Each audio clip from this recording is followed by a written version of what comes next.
Hello students, good morning.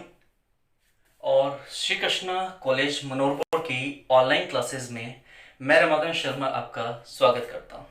ठीक है, और आज हम बीएससी सेकेंड ईयर के लिए स्टार्ट करेंगे हमारा next point, that is the Watson एवं क्रिक का DNA model of Watson and Crick. ठीक है, इस टॉपिक को हम क्या करेंगे, स्टार्ट करेंगे और उसको डिटेल में स्टडी करेंगे। ठीक है, तो स्टार्ट करते हैं वॉटसन एवं क्रिक का डीएनए मॉडल। ठीक है, देखिए सामने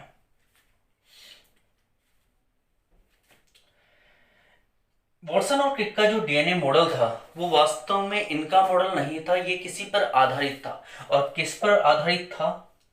दो वैज्ञानिक हुए हैं, एक का नाम है फ्रैंकलिन,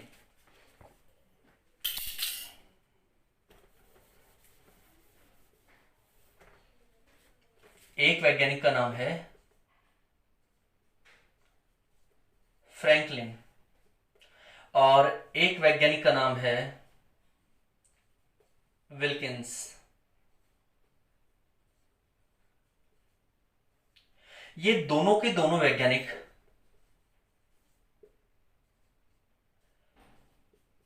किंग्स कॉलेज लंदन, जो कि कहां पर है, लंदन में, वहां पर डीएनए की क्या कर रहे थे, स्टडी कर रहे थे। ठीक है, फ्रैंकलिन एवं विल्किंस नामक वैज्ञानिक किंग्स कॉलेज लंदन में डीएनए की क्या कर रहे थे, स्टडी कर रहे थे। किसके द्वारा स्टडी कर रहे थे? एक्स किरणों के द्वारा।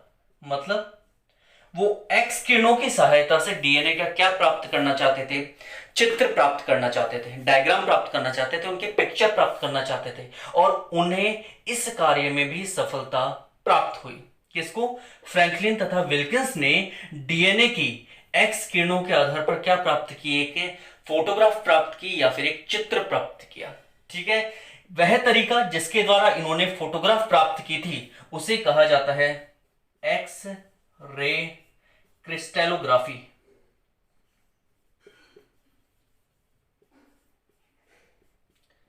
इस तरीके को कहा जाता था X ray crystallography.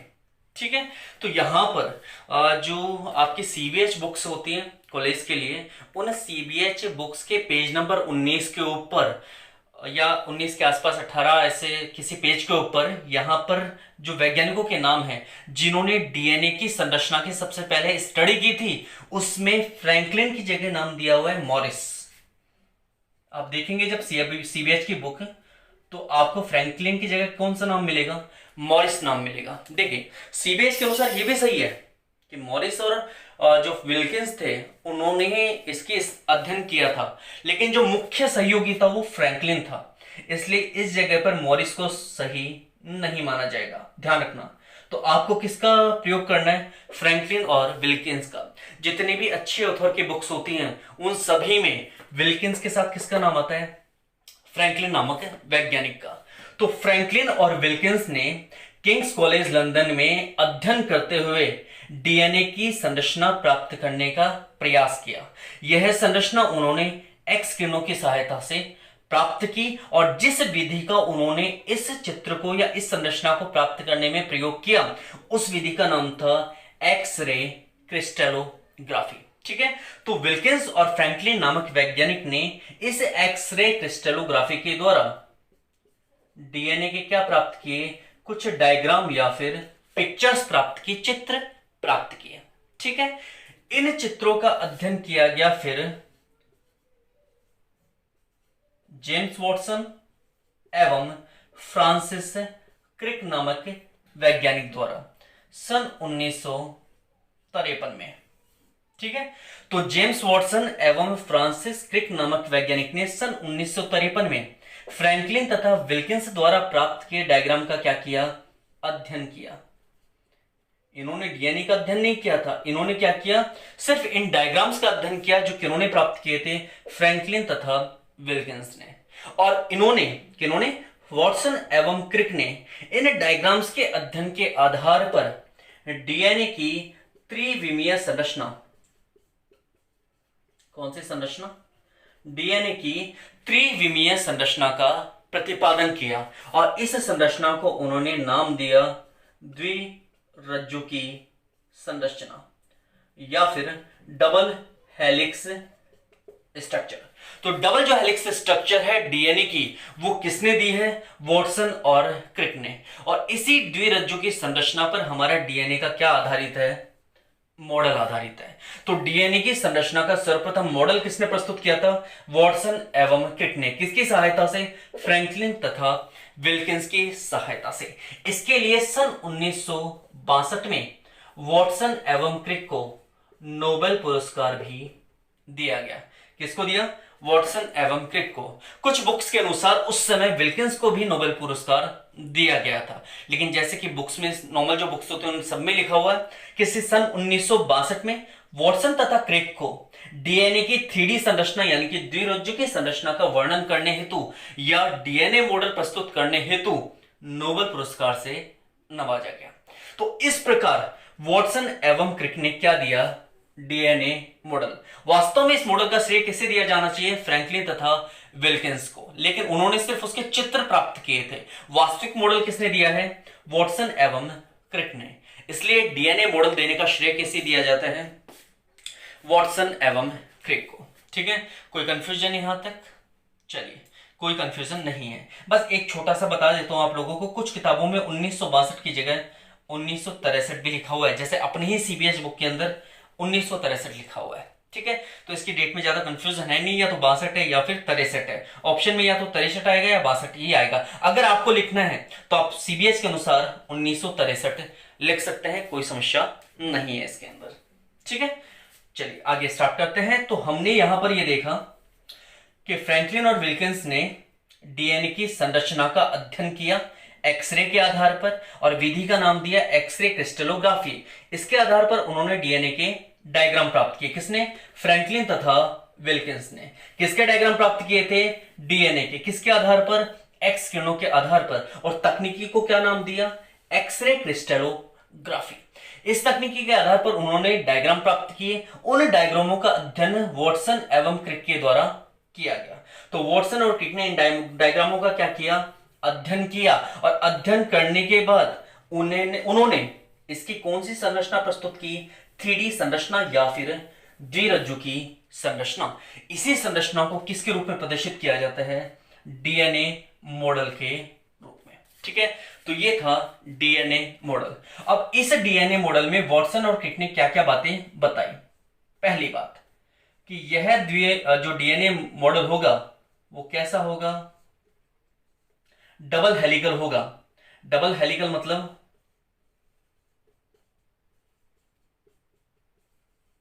Double helical का मतलब होगा द्विरज्जुकी होगा, मतलब दो रज्जुकों से बना होगा। देखो, पहला ये रहा एक रज्जुक और दूसरा इसी के समीप दूसरा रज्जुक। तो जितने भी डीएनए मॉडल होंगे, जितने भी डीएनए मॉडल, जो डीएनए मॉडल वॉटसन और क्रिक के द्वारा बताया गया था, उसमें उन्होंने कहा कि मॉडल कैसा होगा? द्विरज्जुकी होगा।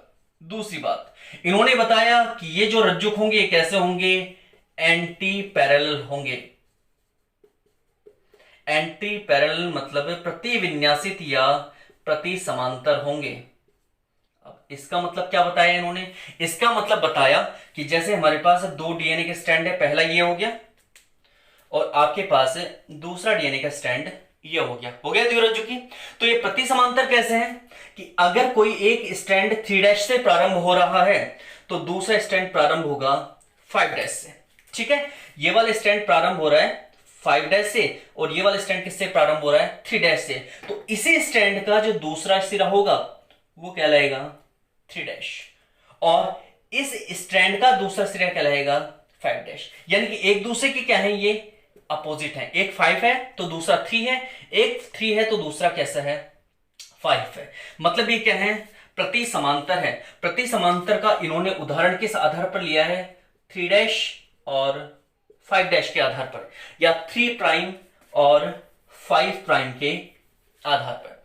ठीक है, उसके बाद इन्होंने जिस डीएनए का मॉडल बताया था उस मॉडल में क्या पाया गया था? एक कुंडलन, मतलब वो डीएनए थोड़ा सा घुमा हुआ था। और किस और घुमा हुआ था? राइट की तरफ। मतलब उसका कुंडलन कैसा था, राइट हैंडेड, दाएं हाथ की तरफ क्या था, घूमा हुआ था। ठीक है, इनके अनुसार जो डीएनए मॉडल दिया गया उसमें डीएनए का व्यास बताया गया लगभग 20 एंगस्ट्रॉम। ये जो डीएनए था इसका व्यास मतलब इसकी चौड़ाई कितनी बताई गई है, 20 एंगस्ट्रॉम या लगभग 2 नैनोमीटर, 20 एंगस्ट्रॉम या 2 नैनोमीटर। ठीक है, नेक्स्ट इन्होंने एक कुंडलन, इस डीएनए, ये पूरा का पूरा डीएनए कैसा है, कुंडलित है, लेकिन इस डीएनए में एक कुंडलन की जो लंबाई है, जैसे ये कुंडलन यहां से प्रारंभ होकर यहां समाप्त हो गया, ये पूरा एक कुंडलन है, तो इस कुंडलन की लंबाई इन्होंने कितनी बताई, इस एक कुंडलन की लंबाई इनके द्वारा बताई गई 34 एंगस्ट्रॉम या फिर 3.4 नैनोमीटर। ठीक है, ये कुंडलन की लंबाई बताई गई। और इस कुंडलन में ये जो एक कुंडलन होगा, इस एक कुंडलन में लगभग कितने नाइट्रोजन क्षारक पाए जाएंगे, 10 नाइट्रोजन क्षारक। एक कुंडलन में नाइट्रोजन क्षारकों की संख्या इन्होंने कितनी बता दी, 10 नाइट्रोजन क्षारक। और 2 नाइट्रोजन क्षारकों के बीच की जो दूरी आपके बीच में रेड और ब्लैक लाइंस जो दिख रही हैं, ये नाइट्रोजन क्षारक हैं जिनके बीच हाइड्रोजन बंध पाए जाएंगे। तो इनके अनुसार एक कुंडल की लंबाई 34 एंगस्ट्रॉम है और इसमें लगभग 10 नाइट्रोजन क्षारक क्या होते हैं, उपस्थित होते हैं। और 2 नाइट्रोजन क्षारकों के बीच का जो स्थान बताया इन्होंने कि जो 2 नाइट्रोजन क्षारक होंगे, 2 नाइट्रोजन क्षारक होंगे, उनके बीच में कितना स्थान होगा, 3.4 एंगस्ट्रॉम या फिर 0.3 नैनोमीटर का। ठीक है, कितना स्थान होगा, 3.4 एंगस्ट्रॉम का या फिर 0.34 नैनोमीटर का। ठीक, नेक्स्ट पॉइंट उन्होंने बताया कि जब डीएनए के कुंडलन का अध्ययन किया गया तो यहां पर 2 प्रकार की खांच देखी गई। एक खांच को कहा जाता है छोटी खांच, ये छोटी खांच है, ये बड़ी खांच है, ये छोटी है, ये बड़ी है या चौड़ी है, ये छोटी है, ये चौड़ी या बड़ी खांच है। तो इन्होंने 2 तरह की खांच देखी डीएनए के अपने मॉडल में। एक खांच को कहा गया छोटी खांच अथवा माइनर ग्रूव, एक खांच को कहा गया चौड़ी खांच अथवा मेजर ग्रूव। ठीक है, क्या कहा गया, छोटी खांच, और दूसरी को कहा गया चौड़ी खांच। ये जो छोटी खांच थी इसकी इन्होंने चौड़ाई बताई थी, जो छोटी खांच थी उसकी चौड़ाई बताई लगभग 1.2 नैनोमीटर, जबकि जो चौड़ी खांच थी या जो बड़ी खांच थी उसकी इन्होंने चौड़ाई बताई थी 2.2 नैनोमीटर। ठीक है, चौड़ी खांच की लंबाई या उसकी जो चौड़ाई है वो कितनी बताई, 2.2 नैनोमीटर, और जो छोटी खांच थी उसकी चौड़ाई कितनी बताई, 1.2 नैनोमीटर। ठीक है, यहां तक समझ में आ गया। जितने भी इसके बाद जितने भी डीएनए होंगे वॉटसन और क्रिक के द्वारा बताए गए वो सारे के सारे कैसे होंगे, डबल स्टैंडर्ड होंगे। कैसे होंगे, द्विरज्जुकी होंगे। लेकिन एक एग्जांपल आएगा, अभी मैं आपको एक बार उस एग्जांपल को बताता हूं, लेकिन एक बार क्योंकि मुझे इसे मिटाना पड़ेगा। ठीक है, क्योंकि यहीं पे राइट करूंगा मैं नेक्स्ट सारी चीजें। तो आपको एक बार और बताता हूं कि वॉटसन और क्रिक के द्वारा जो डीएनए मॉडल दिया गया था वो कैसा था, द्विरज्जुकी, मतलब 2 रज्जुकों से बनाया हुआ। ये इसमें जो रज्जुक थे वो कैसे थे, एंटी पैरेलल, मतलब प्रति समांतर। अगर एक 3' से स्टार्ट हो रहा था तो दूसरा किससे स्टार्ट हो रहा था, 5' से। ठीक है, नेक्स्ट पॉइंट, इनमें जो कुंडलन था वो कैसा था, राइट हैंडेड, मतलब ये डीएनए अणु किस तरफ घूमा हुआ था, दाहिनी तरफ घूमा हुआ था। ठीक है, जिसका व्यास 20 एंगस्ट्रॉम या फिर 2 नैनोमीटर, ये इसका व्यास है 20 एंगस्ट्रॉम या फिर 2 नैनोमीटर। इसमें जो कुंडलन होगा, एक कुंडलन, उसकी लंबाई कितनी होगी, 34 एंगस्ट्रॉम या फिर 3.4 नैनोमीटर। और इस एक कुंडलन में कितने नाइट्रोजन क्षारक पाए जाएंगे, 10। इस एक कुंडल में कितने नाइट्रोजन क्षारक पाए जाएंगे, 10 नाइट्रोजन क्षारक पाए जाएंगे। और 2 नाइट्रोजन क्षारकों के बीच की जो दूरी होगी वो कितनी होगी, 3.4 एंगस्ट्रॉम या फिर 0.34 नैनोमीटर। ठीक है, उसके बाद यहां पर 2 तरह की खांचें पाई जाएंगे, एक छोटी खांच और दूसरी चौड़ी खांच। जो छोटी खांच होगी उसकी चौड़ाई होगी 1.2 नैनोमीटर, जबकि जो चौड़ी खांच होगी उसकी यहां पर चौड़ाई होगी लगभग 2.2 नैनोमीटर। ठीक है, कोई समस्या नहीं है यहां तक। तो हमारे हो चुके हैं टोटल 8 पॉइंट। उसके बाद लेते हैं हम 9 पॉइंट।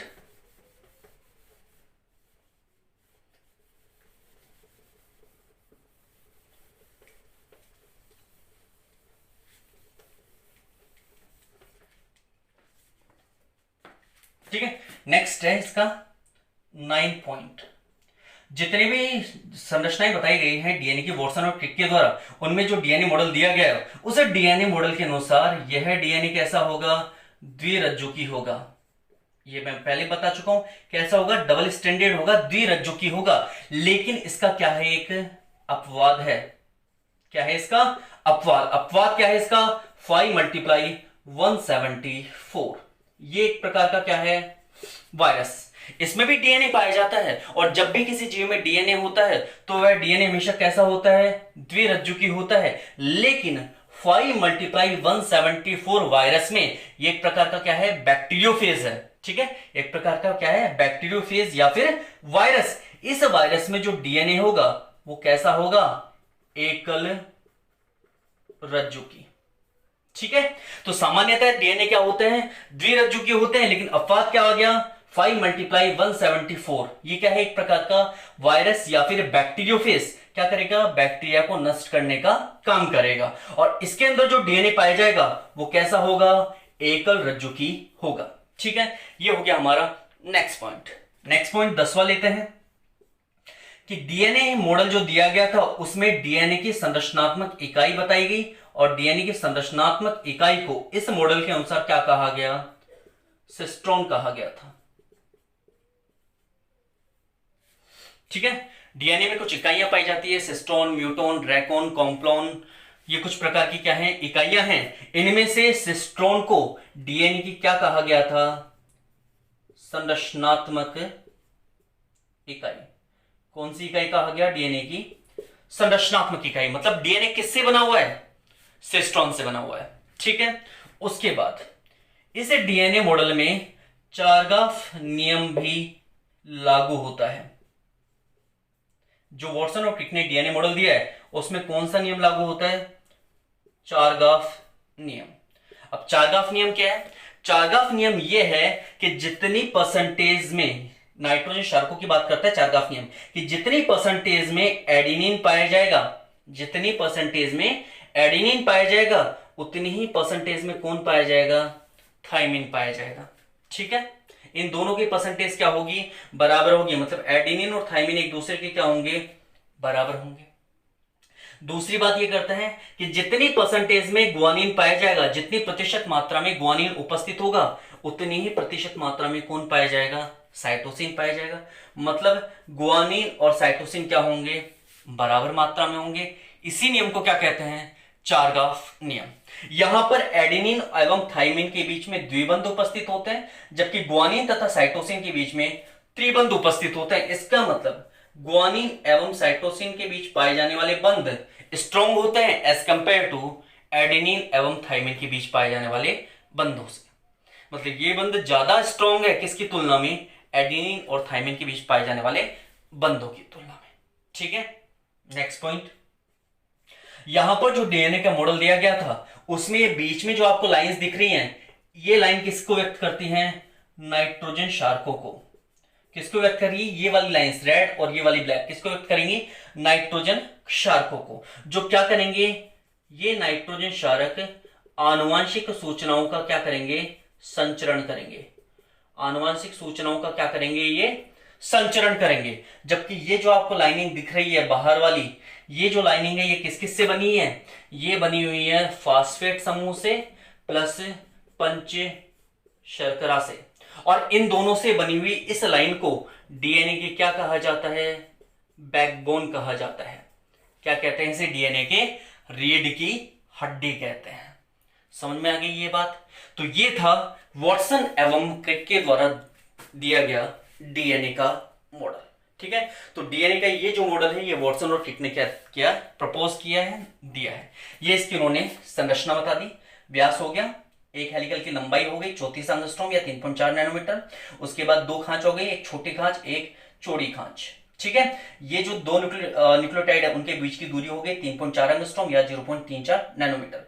ये 34 एंगस्ट्रॉम का जो एक कुंडलन है, इसके अंदर नाइट्रोजन क्षारकों के जो समूह होगा, ये जो पेयर होगा, युग्म होगा, उसकी संख्या कितनी बताई गई है, 10 बताई गई है। ठीक है, सामान्यतः ये जितने भी डीएनए होते हैं वो कैसे होते हैं, द्विरज्जुकी। लेकिन एक वायरस है जिसका नाम है 5 × 174।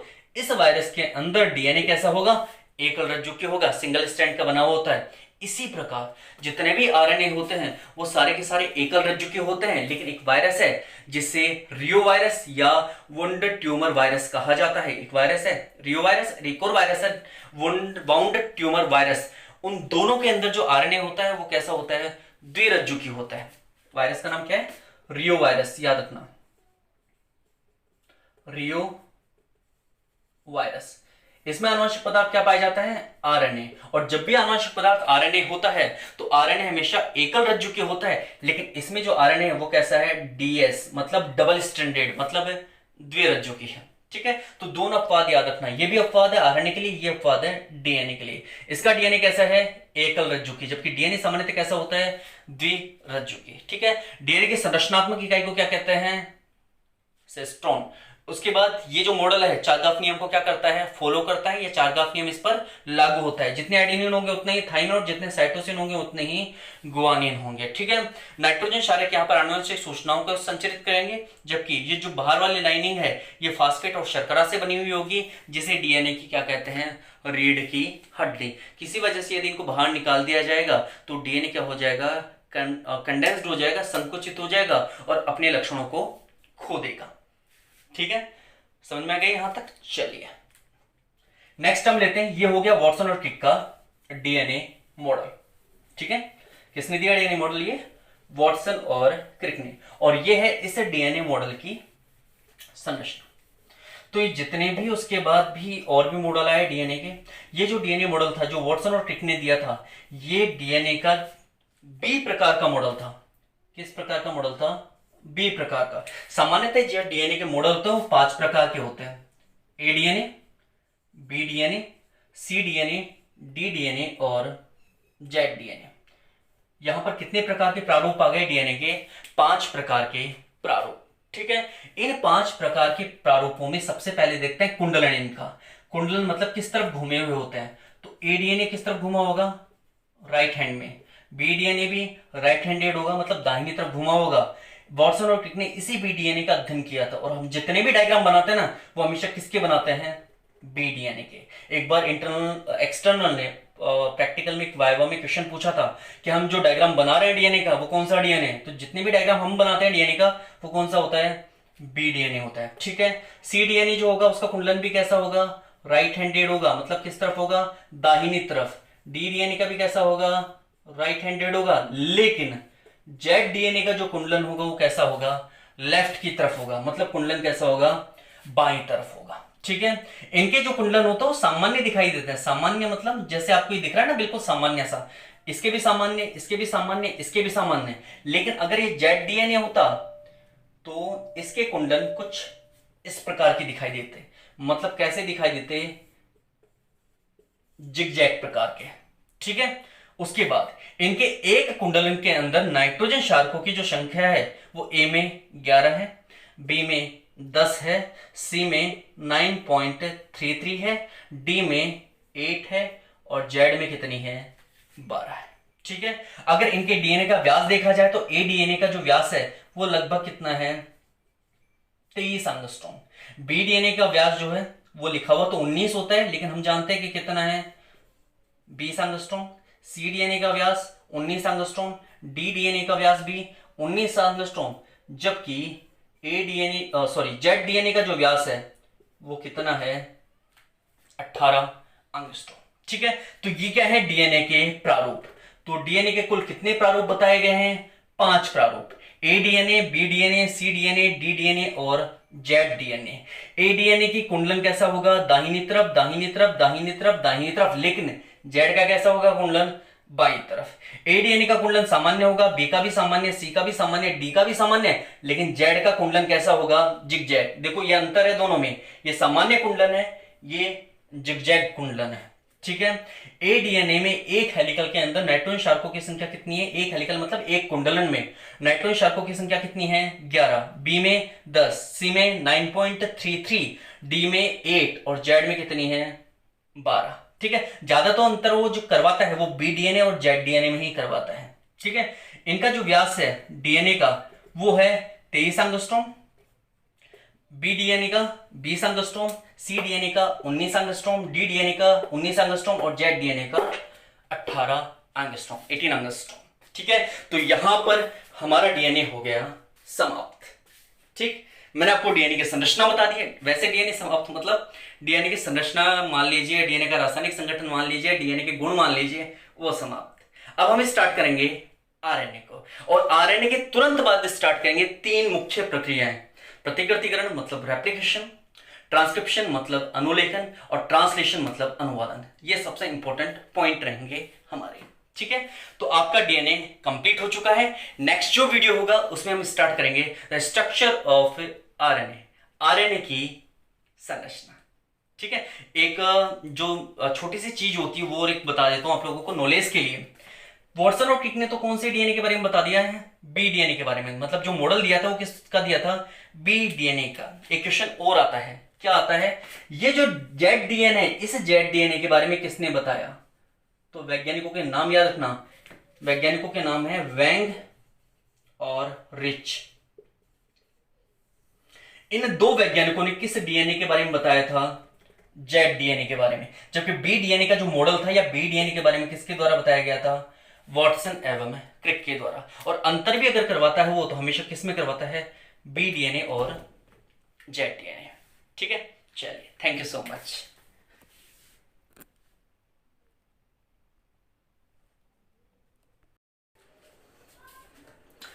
Hello student, I am Ramakant Sharma और श्री कृष्णा कॉलेज मनोरपुर की ऑनलाइन क्लासेस में मैं आपका स्वागत करता हूँ। ठीक है, तो मैं बीएससी सेकेंड ईयर के वीडियो को कंटिन्यू कर रहा हूँ और उसमें हमने लास्ट टाइम तक डीएनए को कंप्लीट किया था, डीएनए की संरचना तक देख ली थी। लास्ट में देखा था वॉटसन एवं क्रिक के द्वारा दिया गया डीएनए मॉडल। ठीक है, आज हम स्टार्ट करेंगे यहाँ पर आरएनए को। ठीक है, आरएनए क्या है, इसकी संरचना क्या है, इसके कितने प्रतिरूप हैं, कितने प्रारूप हैं, कौन कौन से इसके प्रकार हैं, उन सब का अध्ययन करेंगे हम इस वीडियो में। ठीक है, तो स्टार्ट करते हैं आरएनए की संरचना के साथ। देखिए, सबसे पहले जिस आरएनए की हम बात कर रहे हैं उसका पूरा नाम क्या है? इसका पूरा नाम है राइबो न्यूक्लिक एसिड। पूरा नाम क्या है इसका? Ribo nucleic acid. ठीक है, यह है कोशिका में सर्वत्र विद्यमान है, सब जगह फैला हुआ है, सब जगह क्या है? उपस्थित है। और ये जिस संरचनात्मक इकाई से बना है उसे राइबो न्यूक्लियोटाइड कहते हैं। क्या कहते हैं इसे? Ribo nucleotide. तो राइबो न्यूक्लियोटाइड क्या है? यह है आरएनए की संरचनात्मक इकाई है। मतलब आरएनए इस राइबो न्यूक्लियोटाइड से मिलकर बना है, जो आपस में जुड़ते जाएंगे और जुड़ने से आरएनए का क्या करेंगे? निर्माण करेंगे। ठीक है, ये राइबो न्यूक्लियोटाइड भी जो हैं वो डीएनए के समान ही 3 प्रकार की संरचनाओं से बने हैं। इनमें क्रमशः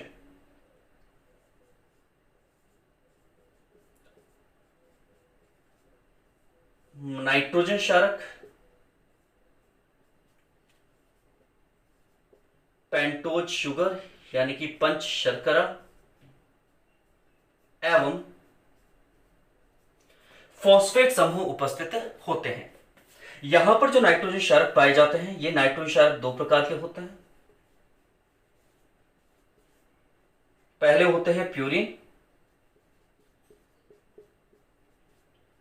और दूसरे होते हैं पिरामिडिन। ठीक है, 2 प्रकार के क्या पाए जाते हैं? नाइट्रोजन क्षारक। अब ये जो प्यूरिन होते हैं ये 2 प्रकार के होते हैं, एडेनिन और गुआनिन।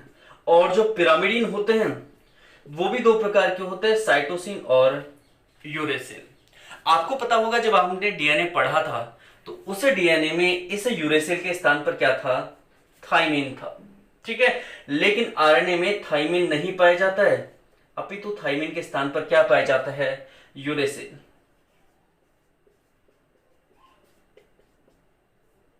क्या पाया जाता है?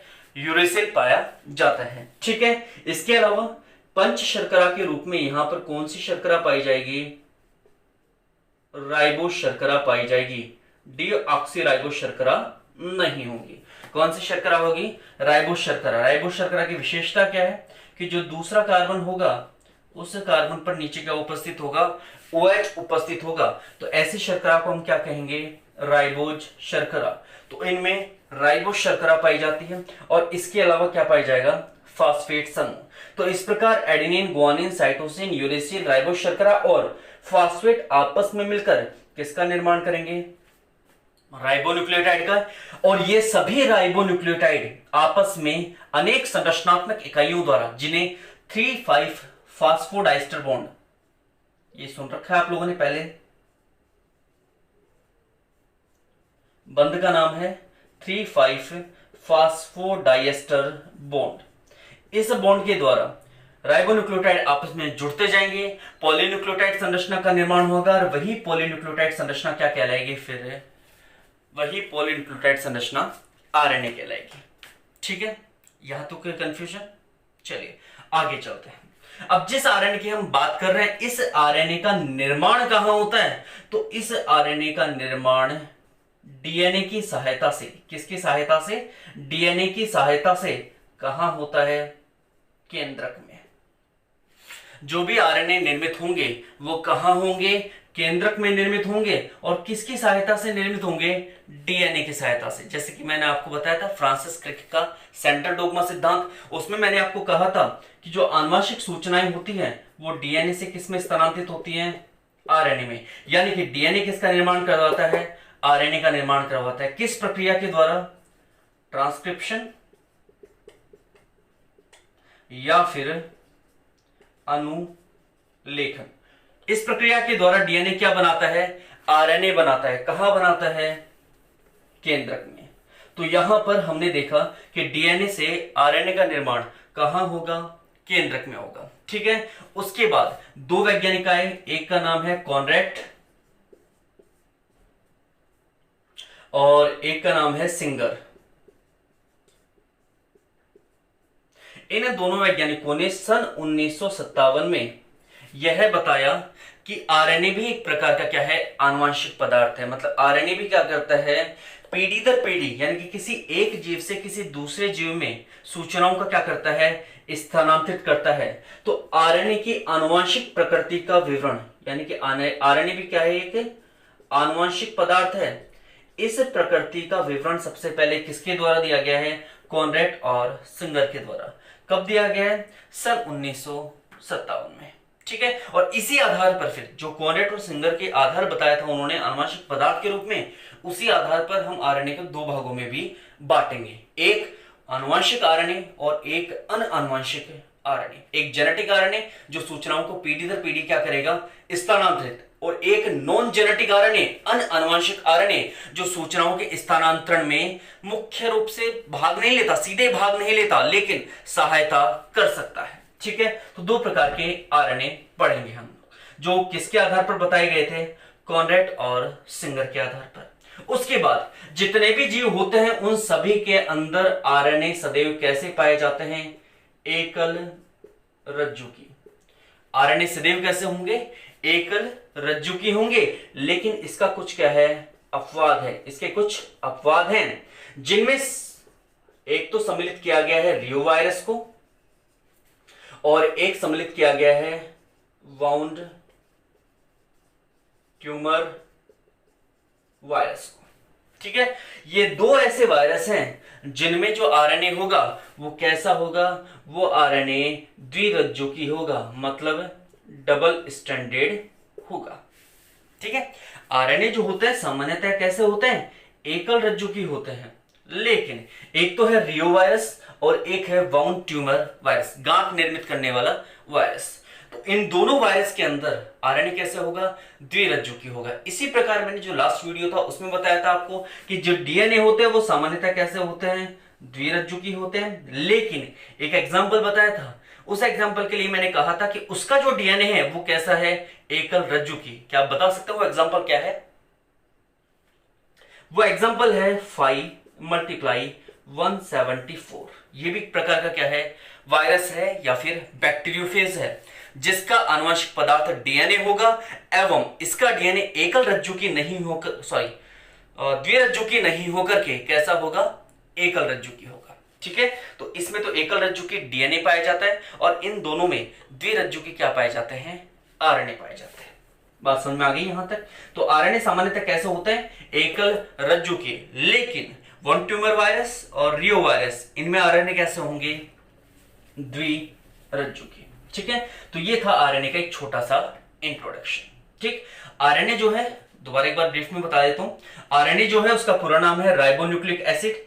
किससे बना हुआ है, राइबोन्यूक्लियोटाइड से। राइबोन्यूक्लियोटाइड का अगर रासायनिक संगठन देखा जाए तो राइबोन्यूक्लियोटाइड नाइट्रोजन क्षारक, पंच शर्करा एवं फास्फेट के द्वारा निर्मित होते हैं।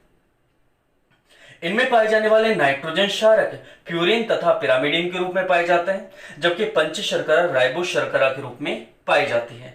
इनमें प्यूरिन एडिनिन तथा ग्वानिन के रूप में तथा पिरामिडिन साइटोसिन तथा यूरेसिल के रूप में उपस्थित होते हैं, किंतु यहां यूरेसिल आरएनए के लिए प्रयोग किया जाता है। अगर ये डीएनए होता तो यूरेसिल को प्रतिस्थापित कर दिया जाता थाइमिन के द्वारा। ठीक है, उसके बाद दो वैज्ञानिक आए, एक का नाम था कॉर्नेट और दूसरे का नाम था सिंगर। इन्होंने सन 1957 में बताया कि आरएनए क्या है, एक प्रकार का आनुवंशिक पदार्थ है, मतलब इसके द्वारा भी सूचनाएं एक पीढ़ी से दूसरी पीढ़ी में स्थानांतरित होती हैं। लेकिन यह आनुवंशिक पदार्थ किस किस का है, यह आनुवंशिक पदार्थ है मुख्य रूप से प्रोकैरियोटिक कोशिकाओं का या फिर कुछ वायरस का। वायरस को बैक्टीरियोफेज के अंतर्गत भी पढ़ा जाता है, तो बैक्टीरियोफेज में भी कुछ आरएनए पाया जाता है। इसके अलावा कुछ बैक्टीरिया ऐसे हैं जिनमें भी क्या उपस्थित है, आरएनए। तो इनके अंदर ये किस रूप में काम करता है, आनुवंशिक सूचनाओं के स्थानांतरण के रूप में। तो इसकी जो आनुवंशिक प्रकृति है, इस प्रकृति का विवरण कॉर्नेट तथा सिंगर नामक वैज्ञानिक ने सन 1957 में किया। कब किया, सन 1957 में। क्या कहा इन्होंने कि आरएनए भी एक क्या होता है, आनुवंशिक पदार्थ होता है। उसके बाद हमने देखा कि आरएनए हमेशा कैसे होते हैं, एकल रज्जु की। एकल रज्जु की मतलब सिंगल स्ट्रैंडेड होते हैं, एक ही रज्जु से बने होते हैं। लेकिन रियो वायरस एवं वाउंड ट्यूमर वायरस, ये दो वायरस ऐसे हैं जिनके अंदर आरएनए कैसा होता है, द्विरज्जु की होता है। ठीक है, चलिए नेक्स्ट हम स्टार्ट करते हैं आरएनए के प्रकार।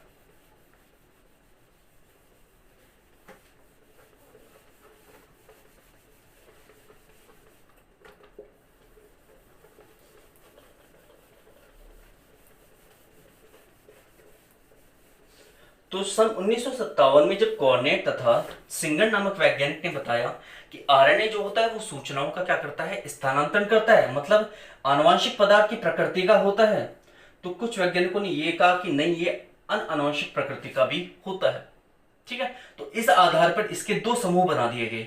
एक बनाया गया आनुवंशिक आरएनए, इंग्लिश में कहते हैं जेनेटिक आरएनए, और एक बनाया गया आनुवंशिक आरएनए, मतलब नॉन जेनेटिक आरएनए। ठीक है, तो वैज्ञानिकों ने इसके दो समूह बना दिए। किस आधार पर बनाए, कॉर्नेट और सिंगर नामक वैज्ञानिक ने जो स्टेटमेंट दिया था, जो कथन दिया था सन 1957 में, उसके आधार पर इन्होंने आरएनए के दो समूह बना दिए गए। अगर किसी आरएनए के द्वारा आनुवंशिक सूचनाओं का क्या किया जाएगा, स्थानांतरण किया जाएगा, ट्रांसफर किया जाएगा, तो उस आरएनए को कहेंगे हम आनुवंशिक आरएनए। और अगर कोई आरएनए आनुवंशिक सूचनाओं का स्थानांतरण नहीं करेगा, सिर्फ उसमें क्या कर सकता है, सहायता कर सकता है, मतलब हेल्प कर सकता है, लेकिन मुख्य रूप से भाग नहीं लेगा, तो उसे कहेंगे अनानुवंशिक आरएनए या नॉन जेनेटिक आरएनए।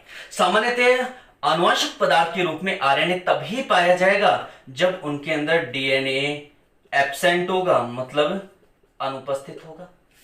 इसका मतलब यह है कि मान लीजिए आपके पास कोई कोशिका है, उस कोशिका में आनुवंशिक पदार्थ के रूप में डीएनए भी है और आरएनए भी है, लेकिन जब तक डीएनए है तब तक हमेशा आनुवंशिक पदार्थ के रूप में डीएनए ही कार्य करेगा। लेकिन अगर किसी वजह से डीएनए क्या हो गया, अनुपस्थित है, तो उसमें पाए जाने वाला शेष जो आरएनए होगा वो अब किस रूप में काम करेगा, आनुवांशिक पदार्थ के रूप में। ठीक है, किस रूप में काम करेगा? आनुवांशिक पदार्थ के रूप में। कौन काम करेगा? आरएनए। कब? जब डीएनए अनुपस्थित होगा। अगर मान लीजिए डीएनए होता तब फिर आरएनए आनुवांशिक पदार्थ के रूप में कार्य नहीं करता, मतलब वो कैसा हो जाता? अनआनुवांशिक हो जाता। तो डीएनए अनुपस्थित होगा तभी ये किस रूप में काम करेगा? आनुवांशिक पदार्थ के रूप में काम करेगा। और सामान्यतया जेनेटिक जो आरएनए है या आनुवांशिक आरएनए जो होते हैं वो पाए जाते हैं कुछ वायरस में, बैक्टीरियोफेज में या फिर बैक्टीरिया में। इसका मतलब सामान्यतया ये वायरस के अलावा सारी की सारी प्रोकैरियोटिक कोशिकाएं हैं। तो सामान्यतया प्रोकैरियोटिक कोशिकाओं में क्या होता है? उपस्थित होता है कौन सा? आनुवांशिक आरएनए। जबकि अगर हम अनानुवांशिक आरएनए की बात करते हैं तो यह आनुवांशिक सूचनाओं के स्थानांतरण में सिर्फ सहायता करते हैं, आनुवांशिक सूचनाओं का मुख्य रूप से स्थानांतरण नहीं करते हैं। और इस आरएनए को हम बांटते हैं मुख्य रूप से 3 भागों में। पहला ट्रांसफर आरएनए, दूसरा मैसेंजर आरएनए और तीसरा आरआरएनए। आरआरएनए मतलब राइबोसोमल आरएनए। ठीक है, ट्रांसफर आरएनए, मैसेंजर आरएनए और राइबोसोमल आरएनए, ये तीनों की तीनों क्या हैं?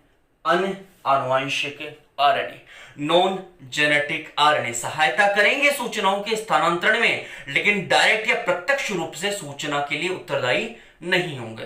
किसी प्रक्रिया में काम आ जाएंगे लेकिन प्रत्यक्ष रूप से इनके द्वारा सूचना के स्थानांतरण नहीं होगा। सिर्फ क्या करेंगे? ये सहायता करेंगे। ठीक है, जिसमें हम सबसे पहले स्टार्ट करेंगे अब किसको? ट्रांसफर आरएनए को। ये जो ट्रांसफर आरएनए शब्द है यह हॉगलैंड नामक वैज्ञानिक के द्वारा दिया गया है। हॉगलैंड नामक वैज्ञानिक के द्वारा दिया गया है, जबकि इसकी 2D जो संरचना है ट्रांसफर आरएनए की वो होले नामक वैज्ञानिक ने दी है। किसने दी है? होले नामक वैज्ञानिक ने। ठीक है, हॉगलैंड ने तो ये ट्रांसफर आरएनए शब्द दिया है, ये टर्म दिए है, शब्द दिया है, जबकि 2D संरचना इसकी किसने बताई है? होले नामक वैज्ञानिक ने। ठीक है, तो ये था हमारा आरएनए। अब इसको स्टार्ट करेंगे हम नेक्स्ट वीडियो से, ट्रांसफर आरएनए को, उसके बाद मैसेंजर आरएनए को और फिर आरआरएनए को डिटेल में। क्योंकि जितने भी क्वेश्चन आते हैं या तो डीएनए के ऊपर आएंगे या फिर अगर आरएनए के ऊपर आते हैं तो इन तीनों में से आएंगे कि ट्रांसफर आरएनए को समझाइए, मैसेंजर आरएनए को समझाइए या फिर राइबोसोमल आरएनए को समझाइए। ठीक है, तो ये हमारा था आरएनए। पहला जो स्लाइड था उसमें मैंने आपको इंट्रोडक्शन दिया आरएनए का। उसके बाद सेकंड जो स्लाइड है उसमें मैंने बताया आरएनए के टाइप्स। टाइप्स मतलब प्रकार। कितने प्रकार बताए मैंने आपको? 2 प्रकार, एक आनुवांशिक आरएनए या फिर जेनेटिक आरएनए, एक नॉन जेनेटिक आरएनए या फिर अनआनुवांशिक आरएनए। अगर सूचनाएं स्थानांतरित करता है तो जेनेटिक होगा, नहीं करेगा तो नॉन जेनेटिक होगा। नहीं करेगा इसका मतलब यह है कि यह सूचना स्थानांतरण में सहायता कर सकता है, ये ध्यान रखना आप। ठीक है, तो ये जो आनुवांशिक आरएनए होता है यह आरएनए तब आनुवांशिक पदार्थ के रूप में कार्य करता है जब डीएनए क्या होगा? एब्सेंट होगा। डीएनए अनुपस्थित होगा तो बचा हुआ आरएनए किस रूप में काम करेगा? आनुवांशिक पदार्थ के रूप में। और सामान्यतः किन कोशिकाओं के अंदर आनुवांशिक पदार्थ के रूप में पाया जाता है? तो ये पाया जाता है प्रोकैरियोटिक कोशिकाओं में। जबकि जो अनानुवांशिक आरएनए होता है यह आरएनए सिर्फ और सिर्फ स्थानांतरण में क्या करेगा? सूचनाओं का जो स्थानांतरण होगा पीढ़ी दर पीढ़ी उसमें क्या करेगा? सहायता करेगा। कितने प्रकार के हो सकते हैं? 3 प्रकार के, ट्रांसफर आरएनए, मैसेंजर आरएनए और राइबोसोमल आरएनए। यहां पर हम स्टार्ट करेंगे ट्रांसफर आरएनए के साथ, मतलब नेक्स्ट जो हमारा हेडिंग होगा दैट इज ट्रांसफर आरएनए। इसके लिए एक मॉडल दिया जाता है, उस मॉडल का नाम है क्लोवर लीफ मॉडल। ठीक है, ये मॉडल किसने दिया था? होले नामक वैज्ञानिक ने। जबकि जो ट्रांसफर आरएनए की टर्म है, ये जो शब्द है, ये शब्द किसके द्वारा दिया गया है? हॉगलैंड नामक वैज्ञानिक के द्वारा। ठीक है, तो स्टार्ट करेंगे हम नेक्स्ट वीडियो में ट्रांसफर आरएनए को। चलिए, थैंक यू सो मच।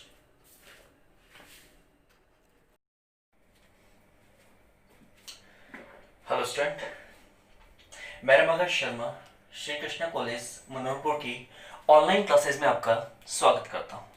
ठीक है, और आज हम स्टार्ट करेंगे हमारे ट्रांसफर आरएनए के साथ।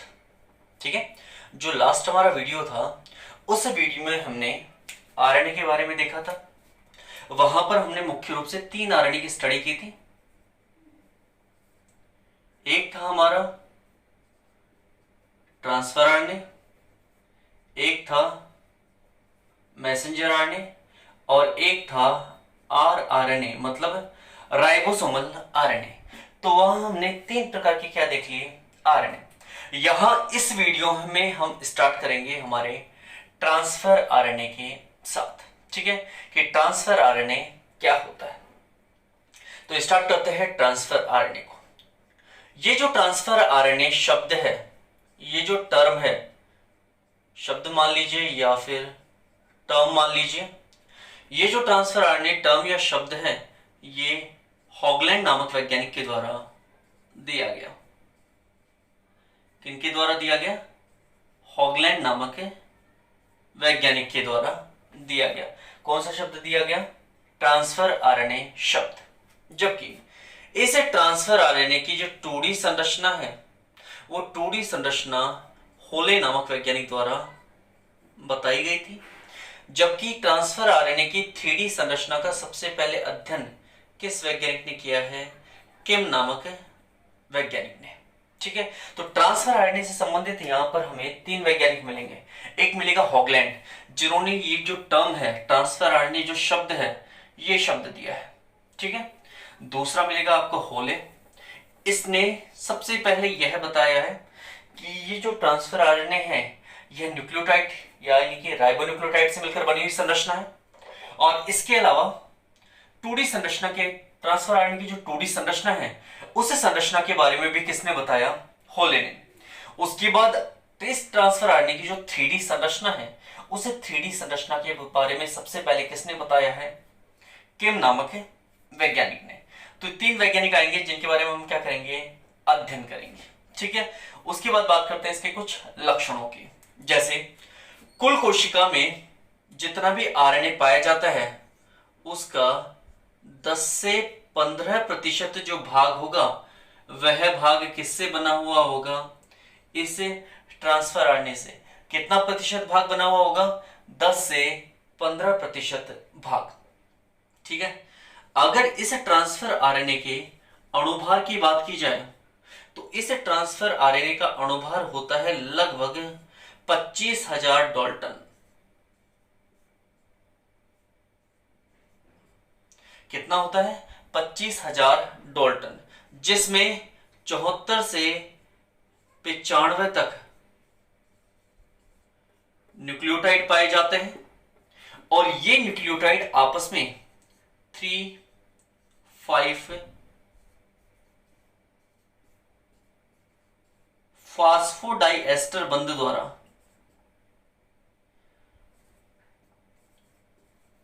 3,5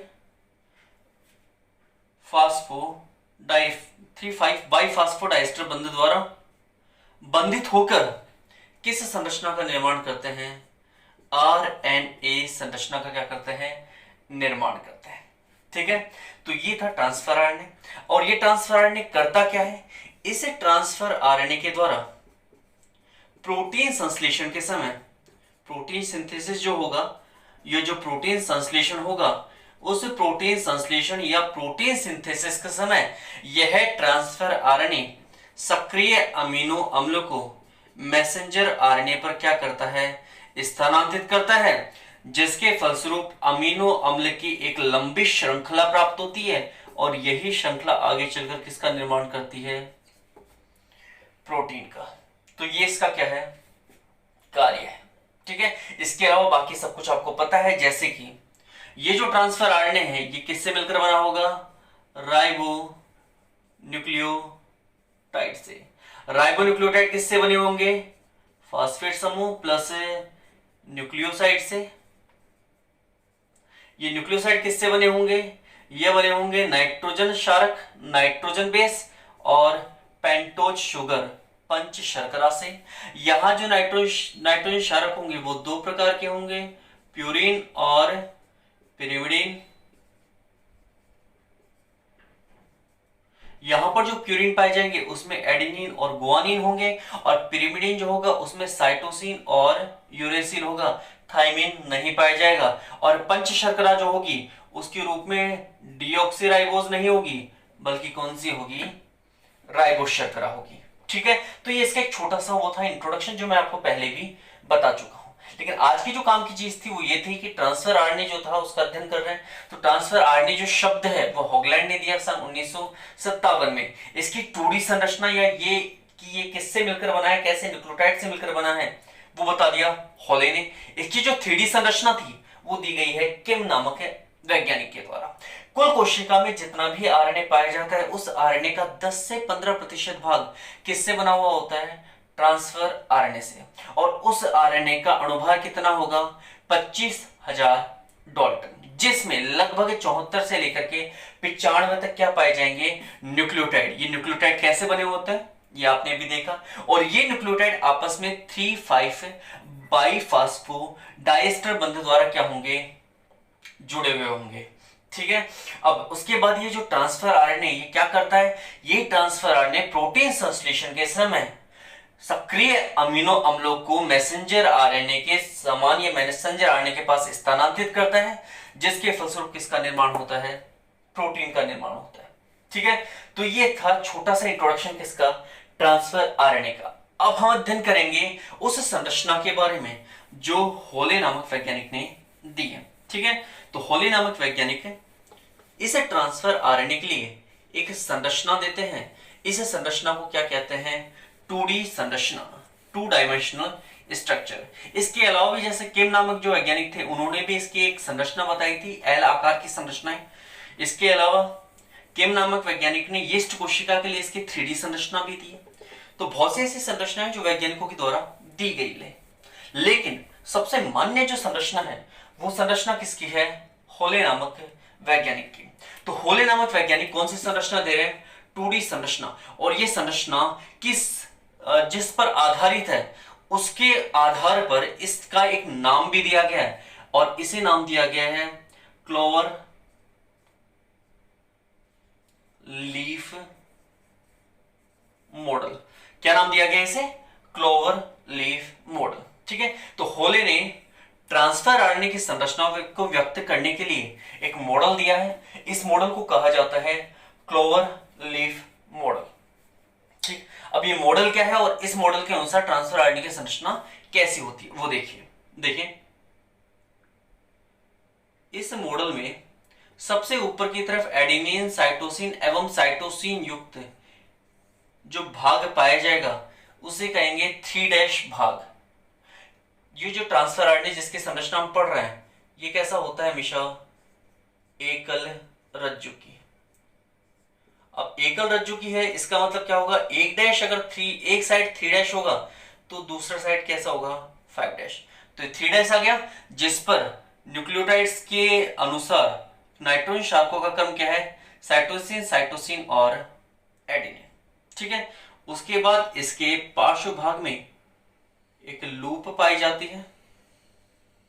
क्या पाई जाती है, एक लूप पाई जाती है। इस लूप को कहते हैं टी शाई सी लूप। ठीक है, और यह लूप 7 क्षार युग्मों द्वारा निर्मित होती है। कितने क्षार युग्मों से निर्मित होती है, 7 क्षार युग्मों से क्या होती है, निर्मित होती है। और इस टी साई सी लूप का काम क्या है, इसे टी साई सी लूप का कार्य है राइबोसोम से जुड़ाव। जब प्रोटीन संश्लेषण होगा तो उस समय यह किससे जुड़ेगा, राइबोसोम से जुड़ने का कार्य करता है। उसके बाद एक भुजा और पाई जाती है या लूप और पाई जाती है जिसे परिवर्तित या परिवर्तनशील लूप तथा भुजा कहा जाता है। यह अपनी स्थिति क्या करती रहती है, परिवर्तित करती रहती है। उसके बाद एक और लूप पाया जाता है, इस लूप को कहते हैं एंटीकोडोन लूप। इस लूप को क्या कहा जाता है, एंटीकोडोन लूप। ये जो लूप होता है यह 6 क्षार युग्मों द्वारा क्या होता है, निर्मित होता है। इस लूप के अंदर कितने क्षार युग्म पाए जाते हैं, 6 क्षार युग्म पाए जाते हैं। और ये जो होता है ये मैसेंजर आरएनए के विपरीत जुड़कर सक्रिय अमीनो अम्लों का इस मैसेंजर आरएनए पर क्या करता है, स्थानांतरित करता है। इसके अंदर जो क्षार युग्म होते हैं वो मैसेंजर आरएनए के क्या पाए जाते हैं, विपरीत पाए जाते हैं। यानी कि इसके कोडोन, मैसेंजर आरएनए के कोडोन के क्या होते हैं, एंटी होते हैं। एंटी मतलब विपरीत होते हैं, इसलिए नाम क्या है, एंटी कोडोन लूप। ठीक है, उसके बाद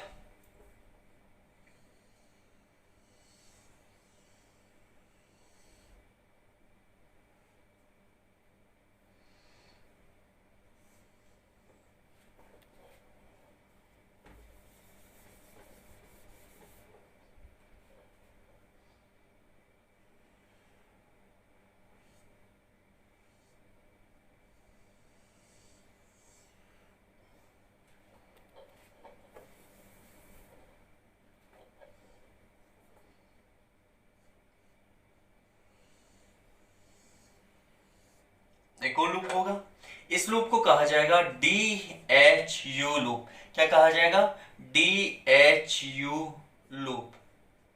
और ये क्या करता है, ये भी 6 क्षार युग्म रखता है। ठीक है, और ये जो DHU है यहां पर, इस पूरे DHU का मतलब क्या होता है, डाई हाइड्रो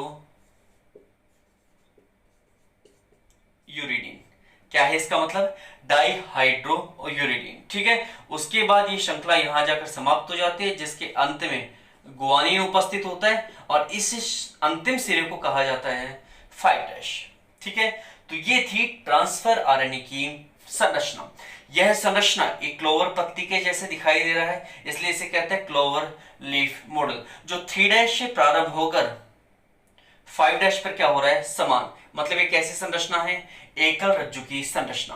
किसने बताया इसके बारे में, हॉले नामक वैज्ञानिक ने। ठीक है, तो हॉले नामक वैज्ञानिक कहता है कि यहां पर कुछ भाग उपस्थित है ट्रांसफर आरएनए के, जिसमें सबसे पहले आता है 3' भाग। 3' भाग को ग्राही भुजा या अभिग्राही भुजा या असेप्टर आर्म भी कहा जाता है। असेप्टर आर्म कह दो, अभिग्राही भुजा ये कह दो, या ग्राही भुजा कह दो। ये ग्राही भुजा या सेप्टर भुजा या फिर असेप्टर आर्म क्या करती है, इसके द्वारा सक्रिय अमीनो अम्ल जो होंगे, सक्रिय अमीनो अम्ल जो पाए जाएंगे कोशिका द्रव्य में, उन्हें क्या किया जाएगा, इनके द्वारा ग्रहण किया जाएगा। ठीक है, तो ये ग्राही भुजा क्या काम करती है, सक्रिय अमीनो अम्ल को ग्रहण करने का कार्य करती है। उसके बाद एक भुजा और आती है या लूप आता है, जिसे कहा जाता है टी-शाई-सी लूप। ठीक है, यह लूप ग्राही भुजा के नीचे एवं एंटीकोडोन भुजा के ऊपर, यानी कि ग्राही और एंटीकोडोन भुजा के बीच में पाया जाता है। यह 7 क्षार युग्मों द्वारा निर्मित होता है एवं मैसेंजर आरएनए के साथ जब राइबोसोम जुड़ा होता है, जब भी किसी मैसेंजर आरएनए के साथ राइबोसोम जुड़ते हैं तो इस प्रकार निर्मित संरचना को पॉलीसोम या पॉलीराइबोसोम कहा जाता है। तो ये जो टी-शाई-सी लूप है, यह पॉलीसोम निर्माण के समय किसके साथ जुड़ती है, राइबोसोम के साथ जुड़ती है। मतलब इसके द्वारा किसके साथ संयोजन किया जाएगा, राइबोसोम के साथ। उसके बाद टी-शाई-सी लूप के बाद एक और भुजा आएगी जिसे परिवर्तनशील भुजा कहा जाएगा। यह अपनी स्थिति बार बार परिवर्तित करती रहती है। उसके बाद 6 क्षार युग्म से निर्मित भुजा आएगी, एंटीकोडोन भुजा या एंटीकोडोन लूप। इसके अंदर जो 6 क्षार युग्म उपस्थित होंगे वो विपरीत होंगे, यानी कि विपरीत क्रम में व्यवस्थित होंगे। किसके आधार पर, मैसेंजर आरएनए के आधार पर। ठीक है, उसके बाद जो भुजा आएगी उसे कहा जाएगा DHU भुजा, डाईहाइड्रोयूरिडीन भुजा। और उसके बाद जो भुजा आएगी उसे कहा जाएगा 5'। ये इसका अंतिम भाग है 5'। ये इसका प्रारंभिक भाग है 3', ये अंतिम भाग हो गया 5'। इस 5' पर क्या उपस्थित है, इस 5' पर गुआनिन उपस्थित है, जबकि 3' पर क्या उपस्थित है, एडेनिन, साइटोसिन और साइटोसिन उपस्थित है। ठीक है, तो ये थी हॉले नामक वैज्ञानिक द्वारा दी गई ट्रांसफर आरएनए की क्लोवरलीफ मॉडल या फिर 2D संरचना। ठीक है, उसके बाद हम बात करते हैं कि ट्रांसफर आरएनए का संश्लेषण कहां होता है। तो ध्यान रखिएगा, ट्रांसफर आरएनए का संश्लेषण केंद्रीय पदार्थों के द्वारा किसकी सहायता से किया जाता है, डीएनए की सहायता से। हमें पता है कि डीएनए जो होता है वह अपनी आनुवंशिक सूचनाओं को किसमें स्थानांतरित करता है, आरएनए में। यानी कि इस ट्रांसफर आरएनए का निर्माण भी किसके द्वारा होगा, डीएनए के द्वारा। और किन पदार्थों की सहायता से किया जाएगा, केंद्रीय जो पदार्थों के केंद्रक में जो पदार्थ उपस्थित होंगे उनके द्वारा इसका क्या किया जाएगा, निर्माण किया जाएगा। इसका मतलब हम ये कह सकते हैं कि ट्रांसफर आरएनए का संश्लेषण या निर्माण कहां होता है, तो हम कह सकते हैं कि केंद्रक में होता है। ठीक है, उसके बाद हम बात करते हैं इस ट्रांसफर आरएनए के कार्यों की, कि ट्रांसफर आरएनए के कार्य क्या होंगे। तो मैं आपको बता दूं कि ये जिस ट्रांसफर आरएनए की हम बात कर रहे हैं, इस ट्रांसफर आरएनए का मुख्य कार्य है प्रोटीन संश्लेषण में सहायता करना। किसमें सहायता करना, प्रोटीन संश्लेषण में सहायता करना। किसका मुख्य कार्य है, इस ट्रांसफर आरएनए का। ठीक है, तो हम बात कर रहे हैं ट्रांसफर आरएनए के कार्यों की, फंक्शंस ऑफ ट्रांसफर आरएनए। तो इसका मुख्य कार्य क्या है, प्रोटीन सिंथेसिस में सहायता करना, प्रोटीन संश्लेषण में सहायता करना है। कैसे करता है वो आपको डिटेल में जब हम ट्रांसक्रिप्शन पढ़ेंगे, या सॉरी जब हम ट्रांसलेशन पढ़ेंगे यानी कि अनुवादन पढ़ेंगे, तब इसे देखेंगे कि ये किस प्रकार सहायता करता है। लेकिन अभी सिर्फ मैं इतना बता सकता हूं कि ये जो ट्रांसफर आरएनए है, ये है ट्रांसफर आरएनए। जैसे ये केंद्रक हो गया, ये पूरी कोशिका हो गई, तो इस कोशिका द्रव्य में जो अमीनो अम्ल पाए जाते हैं, पहले उन्हें सक्रिय करवाता है और फिर सक्रिय अमीनो अम्ल को अपनी ग्राही भुजा पर जोड़कर उस स्थान पर स्थानांतरित करता है। नाम इसीलिए तो है इसका स्थानांतरण आरएनए, कि यह उन सक्रिय अम्लों को अपनी ग्राही भुजा पर जोड़कर उस स्थान पर स्थानांतरित करता है जहां पर पहले ही मैसेंजर आरएनए राइबोसोम के साथ जुड़े होते हैं, और जो आगे चलकर किसका संश्लेषण करवाएंगे, प्रोटीन का संश्लेषण करवाएंगे। तो ये इस प्रकार किसमें सहायता कर रहा है, ये सहायता कर रहा है प्रोटीन संश्लेषण में। इसका मुख्य कार्य क्या है, प्रोटीन संश्लेषण में सहायता करना। ठीक है, ये इसका क्या है, कार्य है। तो इसके लिए क्या करता है, सर्वप्रथम ट्रांसफर आरएनए जो होता है वह ट्रांसफर आरएनए कोशिका द्रव्य में पाए जाने वाले, किसमें पाए जाने वाले, कोशिका द्रव्य में पाए जाने वाले अमीनो अम्लों को क्या करवाता है, सक्रिय करवाता है। यानी कि उनमें किस में बदलता है, पहले सक्रिय अमीनो अम्ल में, उसके बाद इन सक्रिय अमीनो अम्लों को ट्रांसफर आरएनए की ग्राही भुजा द्वारा ग्रहण किया जाता है एवं उसके बाद उस जगह पर स्थानांतरित किया जाता है जहां पर मैसेंजर आरएनए किससे जुड़ा होता है। ये बीच वाला धागा जो है ये है मैसेंजर आरएनए, और ये जो संरचना है ये है राइबोसोम। तो ये इन्हें क्या करता है, सक्रिय अमीनो अम्लों को इस स्थल पर स्थानांतरित करता है जहां पर मैसेंजर आरएनए किससे जुड़े हुए हो, राइबोसोम पर। और ये संरचनाएं आपस में मिलकर फिर किसका निर्माण करवाती हैं, प्रोटीन का। तो इस प्रकार कुल मिलाकर ट्रांसफर आरएनए का कार्य क्या हुआ, प्रोटीन का संश्लेषण करवाना।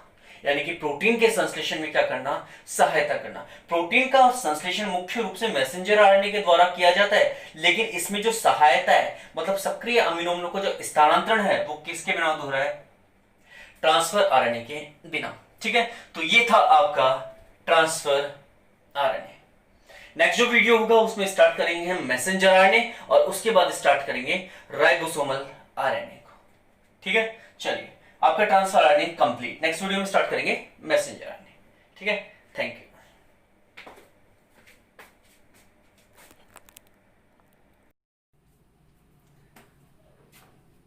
Good morning friends, I am Ramakant Sharma और श्री कृष्णा कॉलेज मनोरपुर की ऑनलाइन क्लासेस में मैं आपका स्वागत करता हूं। ठीक है, तो आज हम बीएससी सेकेंड ईयर का जो टॉपिक डिस्कस करेंगे वो टॉपिक है मैसेंजर आरएनए। लास्ट जो वीडियो था उस वीडियो में हमने ट्रांसफर आरएनए की बात की थी। आज हम बात करेंगे मैसेंजर आरएनए की। ठीक है, मैसेंजर आरएनए क्या होता है, कुछ विशेष जो टॉपिक होंगे जो इस वीडियो में हम कवर करने वाले हैं वो है इसकी खोज के बारे में, किसकी खोज किसने की है, नाम किसने दिया है, निर्माण कहाँ होता है और संरचना कैसी है। ठीक है, तो ये कुछ चीजें हैं जिनके बारे में हम बात करेंगे। कर स्टार्ट। तो देखिए सबसे पहले बात करते हैं इसकी खोज कि मैसेंजर आरएनए की खोज किसने की है। तो आप लोग ध्यान रखिएगा कि मैसेंजर जो आरएनए है इसकी खोज हक्सले एवं वोकिन नामक वैज्ञानिक द्वारा जीवाणु कोशिकाओं में की गई है। ठीक है, खोज किसने की है? हक्सले एवं वोकिन नामक वैज्ञानिक ने। किसमें की है? जीवाणु कोशिकाओं में। तो मैसेंजर आरएनए की खोज हक्सले तथा वोकिन नामक वैज्ञानिक द्वारा जीवाणु कोशिका में की गई है, जबकि मैसेंजर आरएनए जो नाम है यह नाम जैकब एवं मोनार्ड, दो वैज्ञानिक थे, जैकब एवं मोनार्ड, इन दोनों वैज्ञानिकों के द्वारा दिया गया है। ठीक है, तो जैकब और जो मोनार्ड हैं इन्होंने मैसेंजर आरएनए नाम दिया है, जबकि हक्सले और जो वोकिन है इन्होंने जीवाणु कोशिका के अंदर इसकी क्या की है? खोज की है। ठीक है, ये दो पॉइंट क्लियर। उसके बाद हम देखते हैं निर्माण, कि मैसेंजर आरएनए का निर्माण कहां होता है। तो याद रखिएगा जो मैसेंजर आरएनए है इसका निर्माण कहां होता है? केंद्रक द्रव्य में। कहां होता है? केंद्रक द्रव्य में। और किसके द्वारा होता है? डीएनए के द्वारा। ठीक है, तो जो मैसेंजर आरएनए होगा उसका निर्माण डीएनए के द्वारा केंद्रक द्रव्य में होता है, और इस क्रिया में जो एंजाइम काम आता है उस एंजाइम का नाम है आरएनए पॉलीमरेज सेकेंड। ठीक है, कौन सा पॉलीमरेज काम आता है मैसेंजर आरएनए के निर्माण में? तो वो काम आता है आरएनए पॉलीमरेज सेकेंड, एवं इस क्रिया को कहा जाता है अनुलेखन। इस क्रिया को क्या कहते हैं? अनुलेखन, या फिर इसे कहा जाता है ट्रांसक्रिप्शन। ठीक है, क्या कहते हैं? ट्रांसक्रिप्शन। तो निर्माण के बारे में अगर बात करें तो निर्माण कैसे होगा? केंद्रक द्रव्य में डीएनए के द्वारा या डीएनए से आरएनए पॉलीमरेज सेकेंड की सहायता से मैसेंजर आरएनए का निर्माण होना क्या कहलाता है? अनुलेखन। अतः मैसेंजर आरएनए का निर्माण कहां होगा? केंद्रक द्रव्य में। किसके द्वारा होगा? आरएनए पॉलीमरेज सेकेंड के द्वारा होगा। ठीक है, यहां तक ये बात समझ में आ गई आप लोगों को? चलिए आगे देखते हैं। आगे जिसकी हम बात कर रहे हैं वो थोड़ी इंपॉर्टेंट बात है। हम कह रहे हैं कि डीएनए से क्या बनेगा? Messenger RNA. ठीक, मुझे एक बार इसको मिटाना पड़ेगा बिकॉज इसको डिटेल में समझाऊंगा। तो आई थिंक ये सब कुछ आपको समझ में आ गया। खोज की है हक्सले और वोकिन ने जीवाणु कोशिकाओं में, नाम दिया है जैकब और मोनार्ड ने। निर्माण कहां होता है? केंद्रक द्रव्य में। निर्माण कहां होगा? केंद्रक द्रव्य में। किसके द्वारा होगा? डीएनए के द्वारा। कौन सा एंजाइम आवश्यक है? RNA polymerase second enzyme. और इस क्रिया को हम क्या कहते हैं? अनुलेखन या फिर ट्रांसक्रिप्शन। कहां पर? केंद्रक द्रव्य में। ठीक है, तो एक बार देखते हैं कि केंद्रक द्रव्य में क्या होता है। तो देखिए एक बार, केंद्रक द्रव्य में जो डीएनए होता है उस डीएनए टेम्पलेट पर किसका निर्माण होता है? आरएनए का। ठीक है, किस एंजाइम के द्वारा हो रहा है? तो उस एंजाइम का नाम है आरएनए पॉलीमरेज सेकेंड। किस एंजाइम के द्वारा हो रहा है? आरएनए पॉलीमरेज सेकेंड एंजाइम के द्वारा हो रहा है। ठीक है, अब ये जो आरएनए सेकेंड पॉलीमरेज एंजाइम है यह केंद्रक द्रव्य में, कहां पर? केंद्रक द्रव्य में। पॉलीमरेज सेकेंड केंद्रक द्रव्य में डीएनए से क्या बनाएगा? आरएनए। इस क्रिया को हम क्या कह रहे हैं? अनुलेखन, या फिर इंग्लिश में इससे क्या कह रहे हैं? ट्रांसक्रिप्शन। ठीक है, तो ट्रांसक्रिप्शन की प्रक्रिया के द्वारा केंद्रक द्रव्य में आरएनए पॉलीमरेज सेकेंड डीएनए से क्या बनाता है? आरएनए। लेकिन इस आरएनए को मैसेंजर आरएनए कहना उचित नहीं है। इस आरएनए को यहां पर कहा जाता है हेट्रोजिनस आरएनए, या फिर आरएनए का अग्रगामी या पूर्वगामी पदार्थ। ठीक है, ये मैसेंजर आरएनए का क्या है? अग्रगामी पदार्थ। मतलब जो मैसेंजर आरएनए बनेगा वो किसके द्वारा बनेगा? इस हेट्रोजिनस आरएनए के द्वारा। किसके द्वारा बनेगा? इस हेट्रोजेनस आरएनए के द्वारा। तो डीएनए से बनने वाले आरएनए को हमने विषमांगी आरएनए या हेट्रोजेनस आरएनए, एचएन का मतलब क्या है यहां पर? एचएन का मतलब है हेट्रोजेनस आरएनए, मतलब विषमांगी आरएनए। ठीक है, अब हेट्रोजेनस आरएनए या विषमांगी आरएनए क्यों कहा हमने? डीएनए से बनने वाले आरएनए को डायरेक्ट मैसेंजर आरएनए क्यों नहीं कह दिया? क्योंकि जो आरएनए डीएनए से बन रहा है उस आरएनए की अगर संरचना देखी जाए तो उसमें दो चीजें दिखाई देती हैं विशेष रूप से।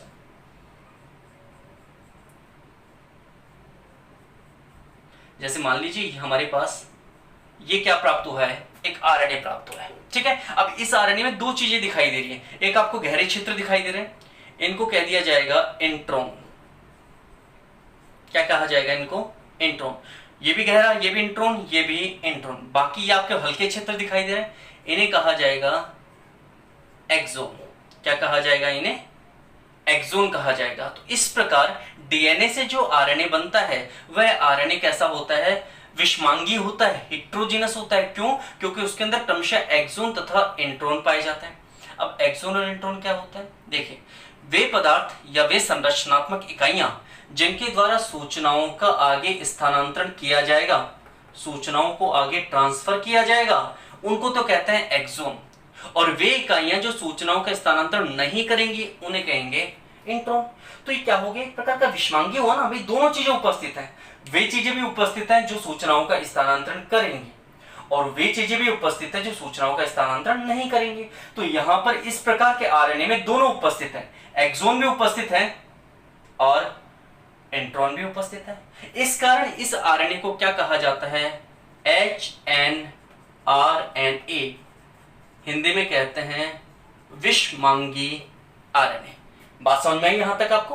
तो हमने विषमांगी आरएनए उसे कहा जिसमें इंट्रॉन और एक्सोन दोनों उपस्थित हो। अब मान लीजिए हमें इसे आगे काम में लेना है, तो क्या हमें इंट्रॉन काम आएगा? नहीं आएगा। क्यों? क्योंकि सूचनाओं का स्थानांतरण ही नहीं करेगा। तो सूचनाओं का स्थानांतरण नहीं करेगा तो इसकी आवश्यकता हमें नहीं है। एक्सोन काम आएगा? आएगा, क्योंकि आगे क्या करेगा? सूचनाओं का स्थानांतरण। तो हम क्या करते हैं, उसके बाद एक प्रोसेस क्रिया होती है हमारी कोशिकाओं में, उस क्रिया को कहते हैं स्प्लाइसिंग।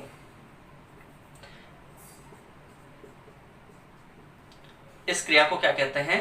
स्प्लाइसिंग कहते हैं इस क्रिया को, ठीक है। सेकेंड ईयर के स्टूडेंट हो इसलिए थोड़ा बहुत इंग्लिश के वर्ड चलेंगे, देखो, ठीक है। ये थोड़ा सा आपको भी ध्यान रखना है। स्प्लाइसिंग, स्प्लाइसिंग आई थिंक ऐसे लिखेंगे सही हिंदी में, बट ये वाला ज्यादा सही है, ठीक है। तो यहां पर क्या होगा? स्प्लाइसिंग होगा। इस स्प्लाइसिंग के द्वारा क्या करेंगे? इन इंट्रॉन्स को आरएनए से बाहर निकाल देंगे, ठीक है। स्प्लाइसिंग क्या होती है? आरएनए में पाई जाने वाली वह क्रिया जिसके द्वारा किसको हटा दिया जाता है? इंट्रॉन्स। इंट्रॉन्स हट गए और अब ये क्या हो गए? ये जितने भी एक्सोन्स है ये सारे आपस में क्या हो जाएंगे? जुड़ जाएंगे। ये लो साहब, ठीक है। जितने भी एक्सोन्स थे वो आपस में क्या हो गए? 3 एक्सोन्स थे, तीनों आपस में क्या हो गए? जुड़ गए। और जैसे ये तीनों एक्सोन आपस में जुड़ेंगे, अब जिस आरएनए का निर्माण होगा केवल किससे? एक्सोन से, क्योंकि इंट्रॉन तो हट गया, बचेगा क्या? एक्सोन ही तो बचेगा पूरा। तो इस प्रकार जिस आरएनए का निर्माण होता है, इस आरएनए को अब हम क्या कहेंगे? Messenger RNA. यानी कि मैसेंजर आरएनए का निर्माण किस क्रिया के द्वारा होता है? स्प्लाइसिंग क्रिया के द्वारा होता है। स्प्लाइसिंग में किसको बाहर निकाला जाता है? इंट्रॉन्स को बाहर निकाल दिया जाता है। इंट्रॉन्स कोई भी काम के नहीं होते, बचते क्या है? सिर्फ और सिर्फ एक्सोन। और ये एक्सोन जब मिल जाते हैं आपस में तो किसका निर्माण करते हैं? मैसेंजर आरएनए का, ठीक है। तो इस प्रकार किसी भी कोशिका में मैसेंजर आरएनए का क्या होता है? निर्माण या फिर फॉर्मेशन, ठीक है। दोबारा देख लीजिए क्या होगा? डीएनए जो होगा वो केंद्रक द्रव्य में अनुलेखन और आरएनए पॉलीमरेज के द्वारा किसका निर्माण करेगा? HNRNA या विषमांगी आरएनए का।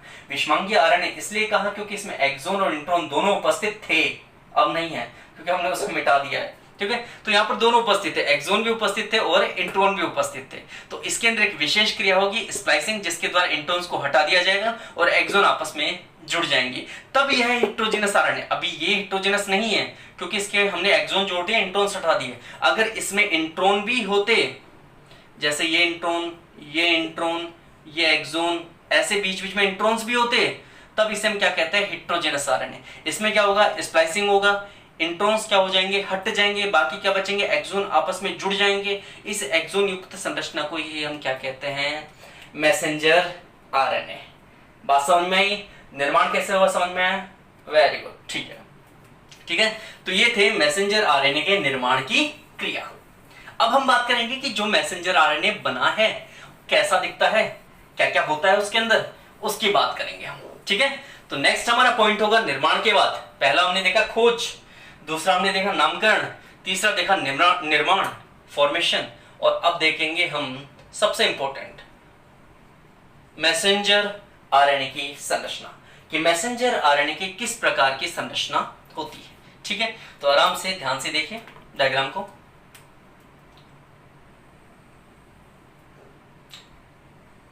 मैसेंजर आरएनए एक एकल रज्जु की संरचना होती है। एकल रज्जु की संरचना का तात्पर्य आप सबको पता है, वह संरचना जिसमें केवल एक रज्जु ही पाया जाए उस संरचना को एकल रज्जु की संरचना कहते हैं। ठीक है, कितना स्टैंड होगा, सिर्फ एक सिंगल स्टैंड होगा, तो उस संरचना को हम क्या कहेंगे, एकल रज्जु की संरचना, जिसका एक सिरा कहलाएगा 5' तो दूसरा सिरा कहलाएगा आपका 3'। ठीक है, ये है मैसेंजर आरएनए की संरचना। एक सिरा 5' है तो दूसरा कैसा हो गया, 3' हो गया, पूरे एक रज्जु, इसलिए इसे कहेंगे एकल रज्जु की संरचना। Clear that.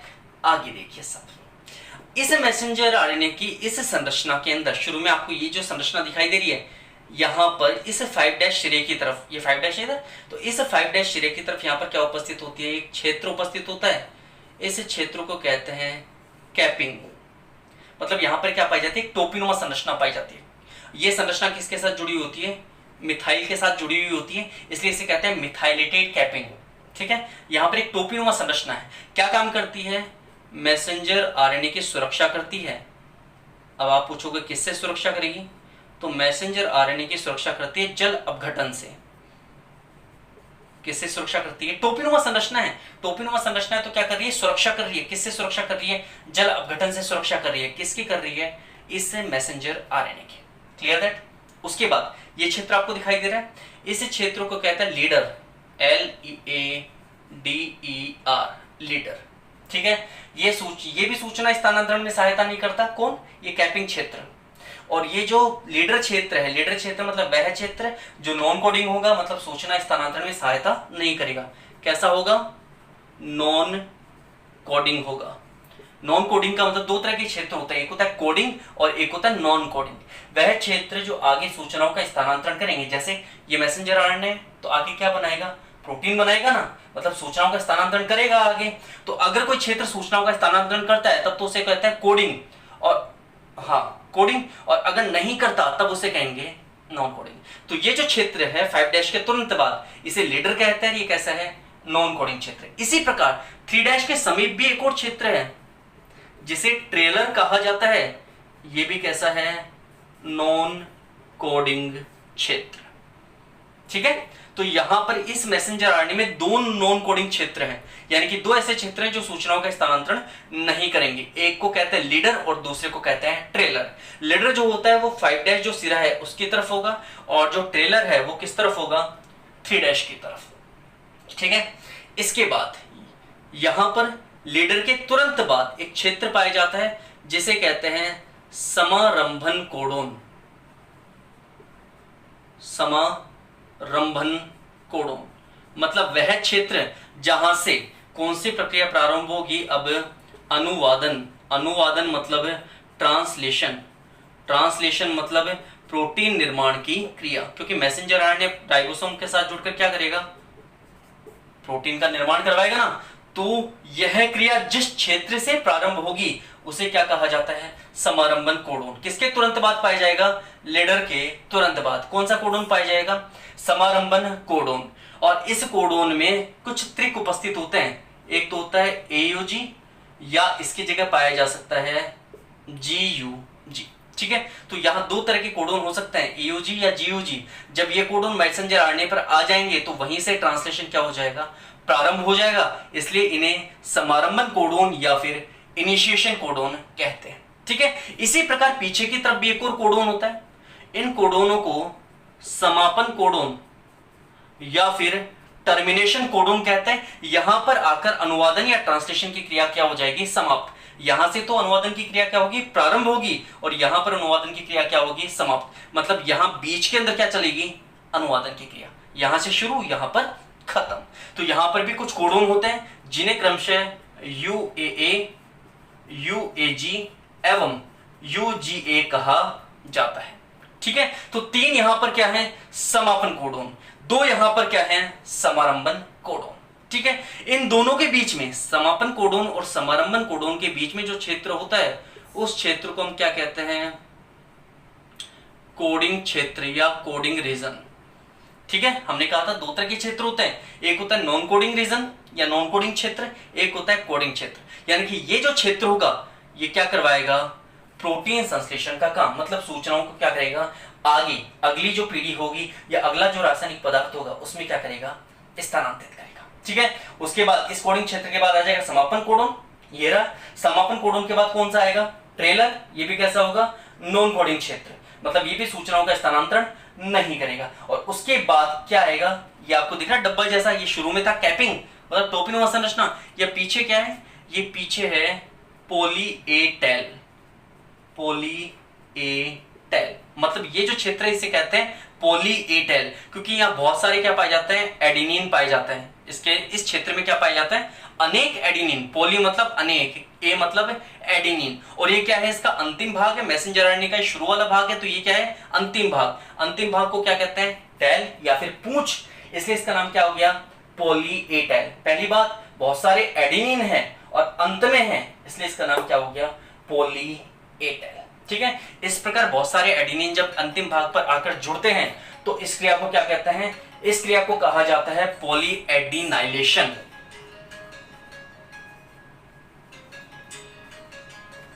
इस क्रिया को क्या कहा जाता है,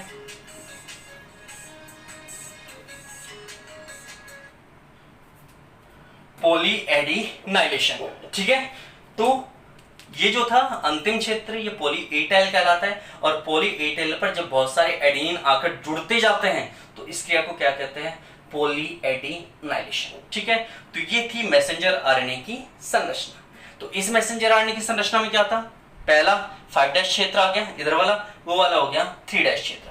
5' क्षेत्र पर एक टोपीनुमा संरचना उपस्थित है, जल अपघटन से क्या करती है, सुरक्षा। इसी प्रकार जो 3' क्षेत्र पर पॉली ए टेल है, ये जो क्षेत्र, ये जो संरचना है, ये संरचना भी क्या करती है, जल अपघटन से सुरक्षा और राइबोसोम के साथ जोड़ने में सहायता। और जहां पर मैसेंजर आरएनए का निर्माण हो रहा है, कहां पर, केंद्र द्रव्य में, उस केंद्र द्रव्य से बाहर लाने में सहायता भी कौन करती है, ये पॉली ए टेल या फिर ये वाला क्षेत्र। ठीक है, तो 5' पर कैपिंग है, कैपिंग के बाद क्या है, लीडर, और ये जो पॉली ए टेल है उससे पहले क्या है, ट्रेलर, दोनों के दोनों क्या है, नॉन कोडिंग। लीडर और ट्रेलर, ये ट्रेलर है ये लीडर है, इन दोनों के बीच में क्या है, कोडिंग क्षेत्र है। कोडिंग क्षेत्र का जो प्रारंभन होता है वो किससे होता है, समारंभन कोडोन से, नाम क्या है, एयूजी और जीओजी। कोडिंग क्षेत्र जहां पर समाप्त हो जाता है वो क्या है, समापन कोडोन, क्षेत्र के नाम क्या है, यूएए, यूएजी और यूजीए। ठीक है, तो यहां से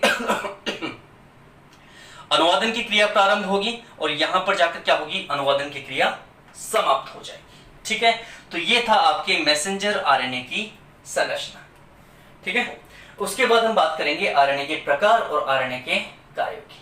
तो आरएनए के जो प्रकार होंगे, कौन से, मैसेंजर आरएनए के प्रकार 2 प्रकार के होते हैं, मोनोसिस्ट्रोनिक और पॉलीसिस्ट्रोनिक। अगर एक ही सिस्टोन होगा तो मोनोसिस्ट्रोनिक हो जाएगा, जो एक ही अमीनो अम्ल को कोड करेगा, और अगर बहुत सारे सिस्टोन उपस्थित होंगे इस मैसेंजर आरएनए के साथ तो उसे कहा जाएगा पॉलीसिस्ट्रोनिक, जो अनेक अमीनो अम्लों को क्या करेंगे, कोड करेंगे।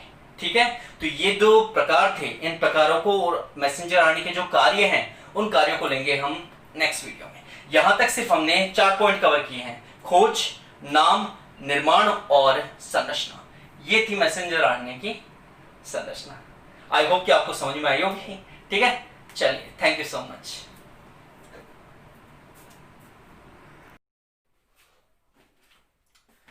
Good morning friends, I am Ramakant Sharma और श्री कृष्णा कॉलेज मनोहरपुर की ऑनलाइन क्लासेस में मैं आपका स्वागत करता हूं। ठीक है, और आज हम स्टार्ट करेंगे हमारी बीएससी सेकेंड ईयर के टॉपिक से। बीएससी सेकेंड ईयर के लास्ट जो वीडियो था उस वीडियो में हमने मैसेंजर आरएनए की खोज, उसका नामकरण, उसके निर्माण की क्रिया और उसकी संरचना का क्या किया था, अध्ययन किया था। ठीक है, आज इस वीडियो में हम बात करेंगे मैसेंजर आरएनए के प्रकार के बारे में और मैसेंजर आरएनए के कार्य के बारे में। ठीक है, तो सबसे पहले हम बात करते हैं मैसेंजर आरएनए के प्रकार। Types of messenger RNA. ठीक, तो जितने भी जीव हैं उन जीवों में पाए जाने वाले मैसेंजर आरएनए को दो भागों में बांटा जा सकता है। पहला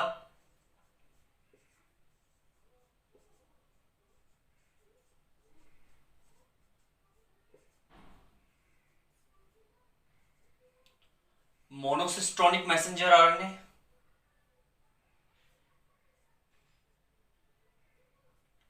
और दूसरा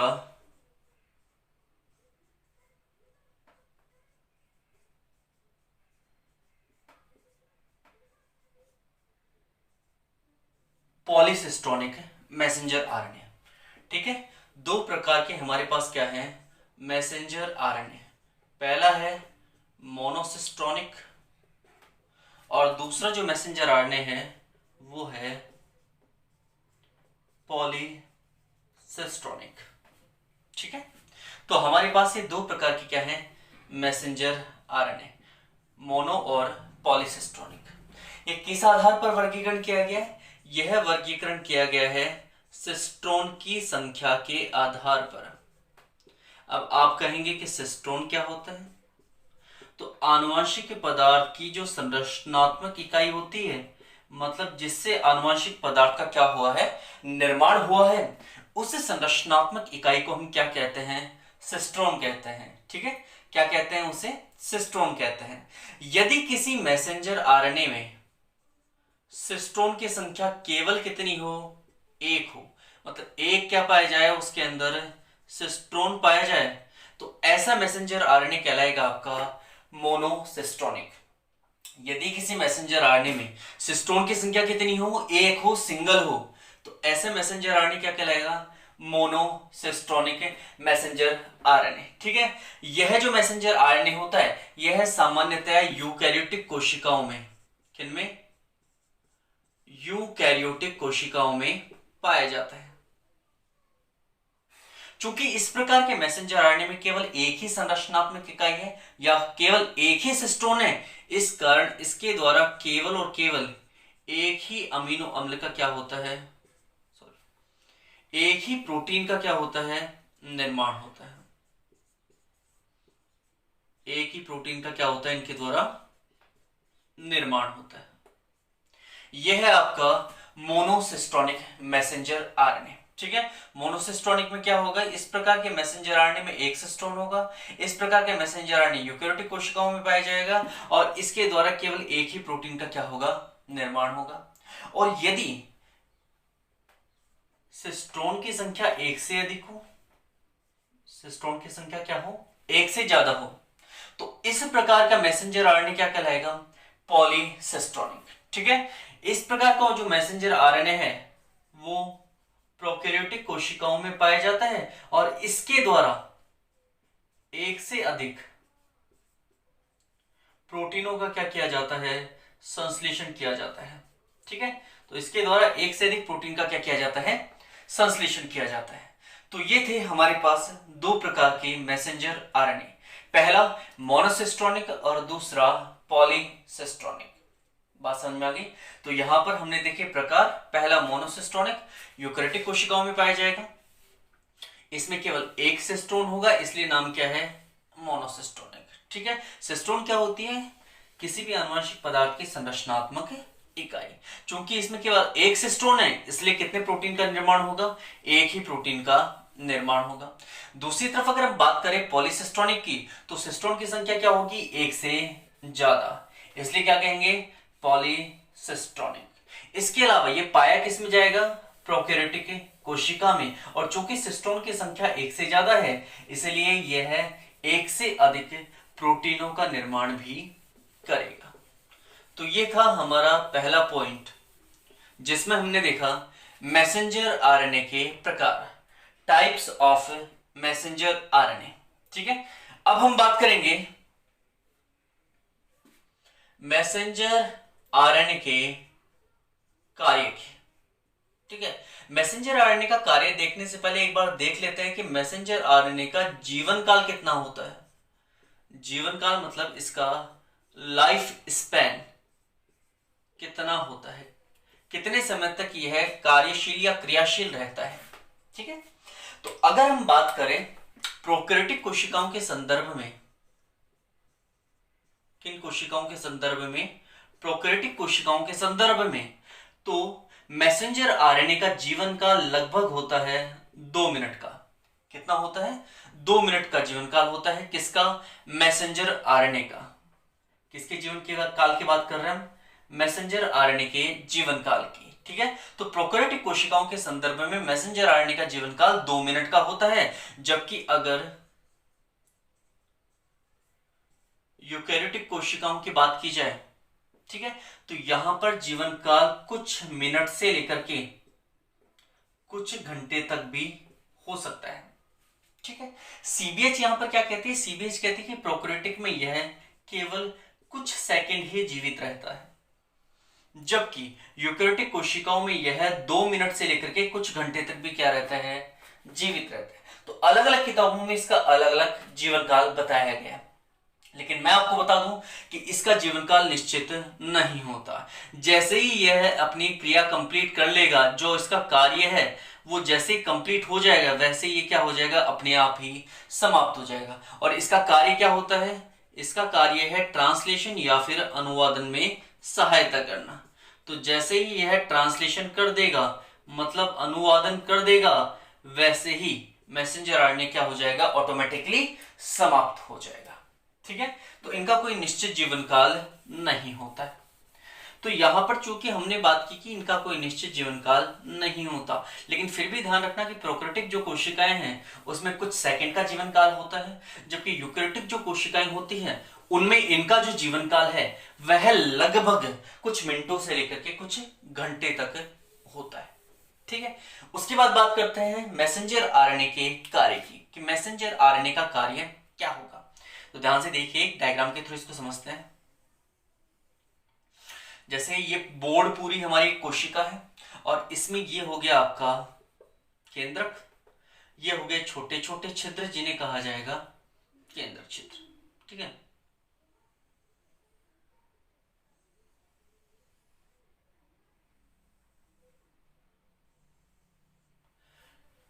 केंद्रक छिद्र हो गए, केंद्रक झिल्ली हो गई, इसके अंदर ये हो गई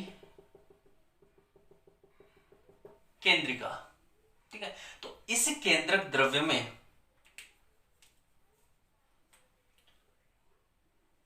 जो डीएनए का अणु होगा, गुणसूत्रों के साथ उपस्थित रहेंगे, तो जो डीएनए का अणु होगा, इसे डीएनए के अणु से किसका निर्माण होगा?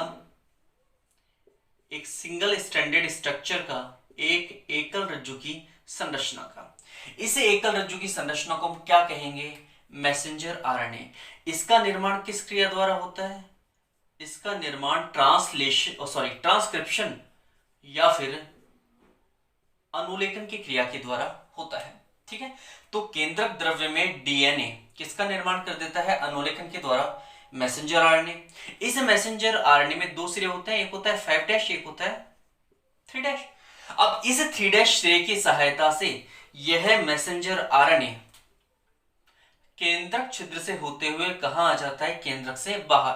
केंद्रक से बाहर आ गया मतलब किस में आ गया? कोशिका द्रव्य में, यानी कि साइटोप्लाज्म में। ठीक है, जैसे ही यह साइटोप्लाज्म में आएगा, तो साइटोप्लाज्म में केंद्रक से जुड़ी हुई, केंद्रक झिल्ली से जुड़ी हुई एक संरचना पाई जाती है। इस संरचना को हम क्या कहते हैं? अंतःप्रद्रव्य जालिका। और इस संरचना पर क्या उपस्थित होता है? राइबोसोम। इस संरचना पर क्या पाए जाते हैं? इस प्रकार राइबोसोम व्यवस्थित होता है। तो जो मैसेंजर आरएनए केंद्रक छिद्र के द्वारा कोशिका द्रव्य में आया था, वह मैसेंजर आरएनए इन राइबोसोम के बीच में आकर क्या हो जाता है? व्यवस्थित हो जाता है। ठीक है, ये तो है मैसेंजर आरएनए, और ये जो संरचनाएं हैं इन्हें कहा जाता है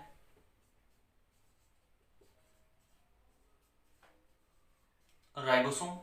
इस प्रकार वह संरचना जिसमें मैसेंजर आरएनए राइबोसोम के साथ जुड़ा होता है, उस संरचना को पॉलीराइबोसोम या फिर पोलिसोम कहा जाता है। ठीक है, तो इस संरचना में क्या हुआ, मैसेंजर आरएनए जुड़ा हुआ है किन पर, राइबोसोम की इकाइयों के बीच में। तो ऐसी संरचना क्या कहलाएगी, पॉलीसोम या फिर पॉलीराइबोसोम। अब ये पॉलीसोम या जो पॉलीराइबोसोम संरचना है यह क्या कार्य करेगी, यह करती है प्रोटीन संश्लेषण का कार्य। मतलब इनके द्वारा प्रोटीन सिंथेसिस का या प्रोटीन संश्लेषण का क्या किया जाता है, कार्य किया जाता है। इस क्रिया को क्या कहते हैं, इस क्रिया को अनुवादन या फिर ट्रांसलेशन कहा जाता है।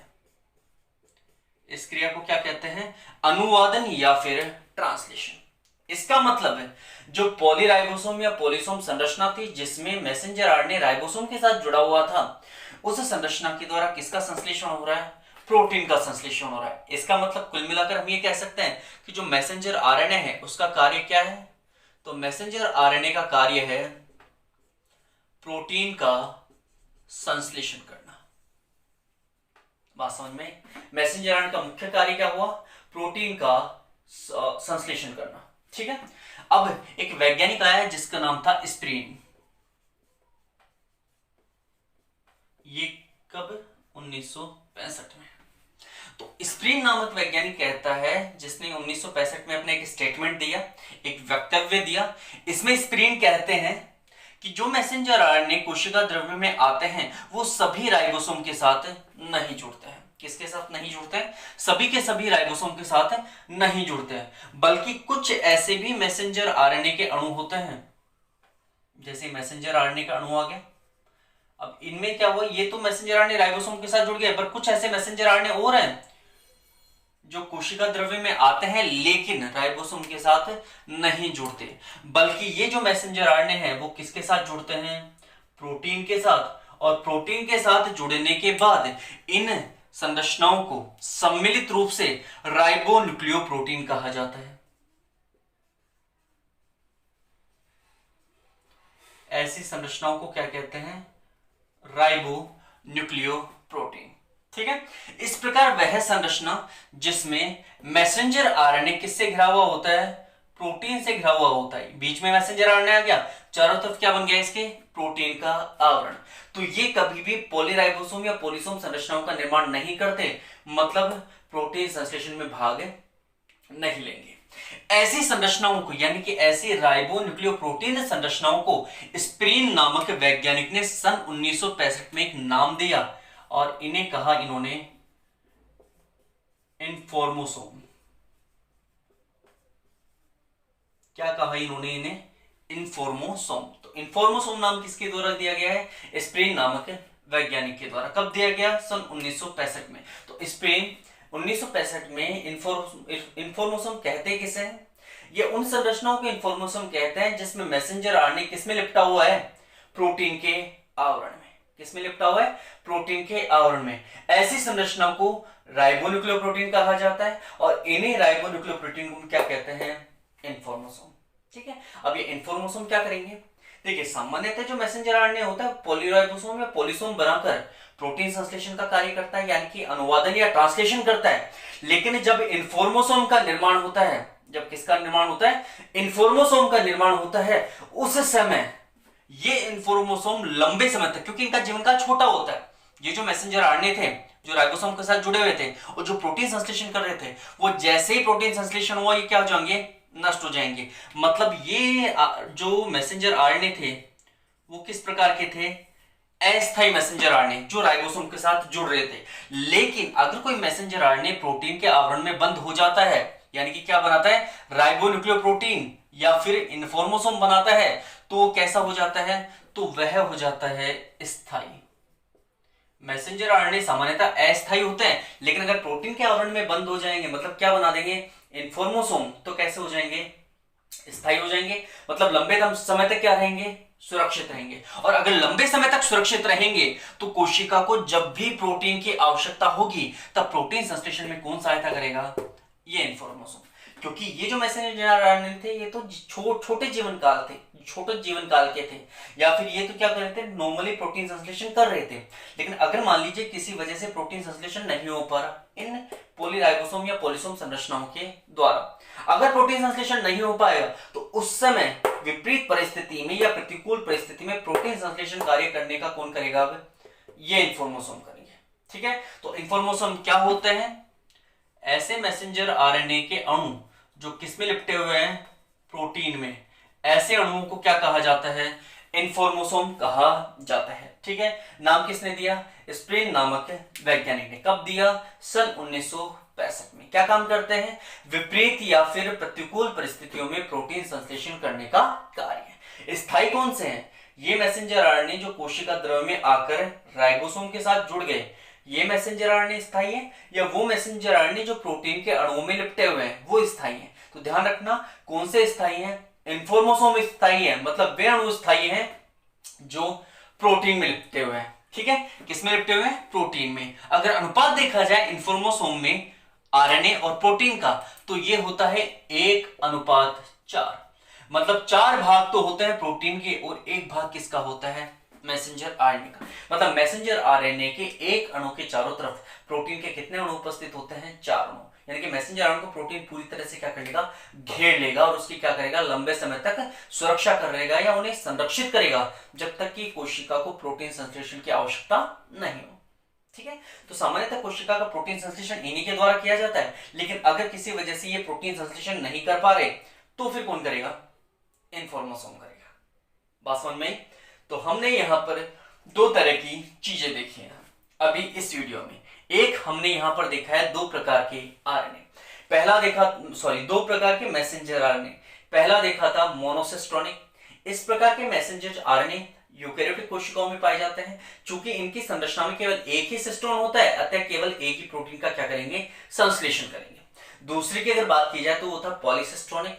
पॉलीसिस्टोनिक प्रकार के मैसेंजर आरएनए प्रोकैरियोटिक कोशिकाओं में पाए जाते हैं। चूंकि इनमें सिस्टोन की संख्या 1 से अधिक होती है, अतः ये पॉलीसिस्टोनिक कहलाते हैं एवं इनके द्वारा 1 से अधिक प्रोटीनों का क्या किया जाता है? संश्लेषण। ठीक है, उसके बाद हमने देखा जीवन काल। जीवन काल की अगर बात की जाए तो प्रोकैरियोटिक कोशिकाओं में जो मैसेंजर आरएनए होता है उसका जीवन काल कुछ सेकंड का बताया गया है, जबकि अगर यूकेरियोटिक कोशिकाओं की बात की जाए तो इसका जीवन काल कुछ मिनट से लेकर के कुछ घंटे तक बताया जाता है। लेकिन ये भी ध्यान रखना कि स्प्रेन कहते हैं कि यदि मैसेंजर आरएनए को प्रोटीन में लपेट दिया जाए तो लंबे समय तक क्या रह सकते हैं? सुरक्षित रह सकते हैं। उसके बाद आ गया था इसका कार्य। कार्य क्या है? प्रोटीन संश्लेषण करना। कैसे करता है उसके लिए मैंने एक डायग्रामेटिकली आपको समझाया कि जैसे ये केंद्रक है, इसी केंद्रक द्रव्य में डीएनए के द्वारा किसका निर्माण हुआ? मैसेंजर आरएनए का। किस प्रक्रिया से? ट्रांसक्रिप्शन या अनुलेखन प्रक्रिया से। यह मैसेंजर आरएनए केंद्रक छिद्रों के द्वारा कहां आएगा? कोशिका द्रव्य में। और ये जो मैसेंजर आरएनए बाहर आ रहा है ये कैसा है? अस्थायी, जो किनके बीच में जुड़ जाएगा? राइबोसोम के बीच में। ठीक है, किनके बीच में जुड़ जाएगा? राइबोसोम के बीच में। तो जब मैसेंजर आरएनए राइबोसोम के बीच में जुड़ जाता है तो बनने वाली संरचना पॉलीसोम या पॉलीराइबोसोम कहलाती है। और यह पॉलीसोम या पॉलीराइबोसोम संरचना किसका निर्माण करवाएगी? प्रोटीन का। किस प्रक्रिया के द्वारा? अनुवादन या फिर ट्रांसलेशन प्रक्रिया के द्वारा। लेकिन बाहर आने वाले सभी मैसेंजर आरएनए राइबोसोम के साथ नहीं जुड़ते, बल्कि कुछ मैसेंजर आरएनए ऐसे भी होते हैं जो किस आवरण में बंद हो जाते हैं? प्रोटीन के आवरण में। मतलब कुछ मैसेंजर आरएनए ऐसे भी होते हैं जो स्वतंत्र रूप से प्रोटीन के आवरण में क्या हो जाते हैं? बंद हो जाते हैं। ऐसी संरचना को हम क्या कहते हैं? राइबोन्यूक्लियोप्रोटीन। भाई आरएनए जो है, आरएनए का पूरा नाम क्या है? राइबोन्यूक्लिक अम्ल है, और ये किसके साथ जुड़ गया? प्रोटीन के साथ। तो नाम क्या हो गया? राइबोन्यूक्लियोप्रोटीन। राइबोन्यूक्लियो किसके साथ जुड़ गया? प्रोटीन के साथ। क्या बन गया? राइबोन्यूक्लियोप्रोटीन। ठीक है, और इसी राइबोन्यूक्लियोप्रोटीन को स्प्रेन नामक वैज्ञानिक ने सन 1965 में क्या कह दिया?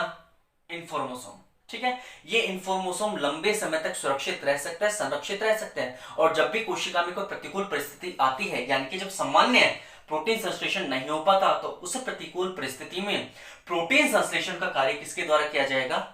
इन्फॉर्मोसोम के द्वारा, जिसमें मैसेंजर आरएनए और प्रोटीन का जो अनुपात होगा वो होगा 1:4। यानी कि एक मैसेंजर आरएनए का अणु 4 प्रोटीन के अणुओं से क्या होगा?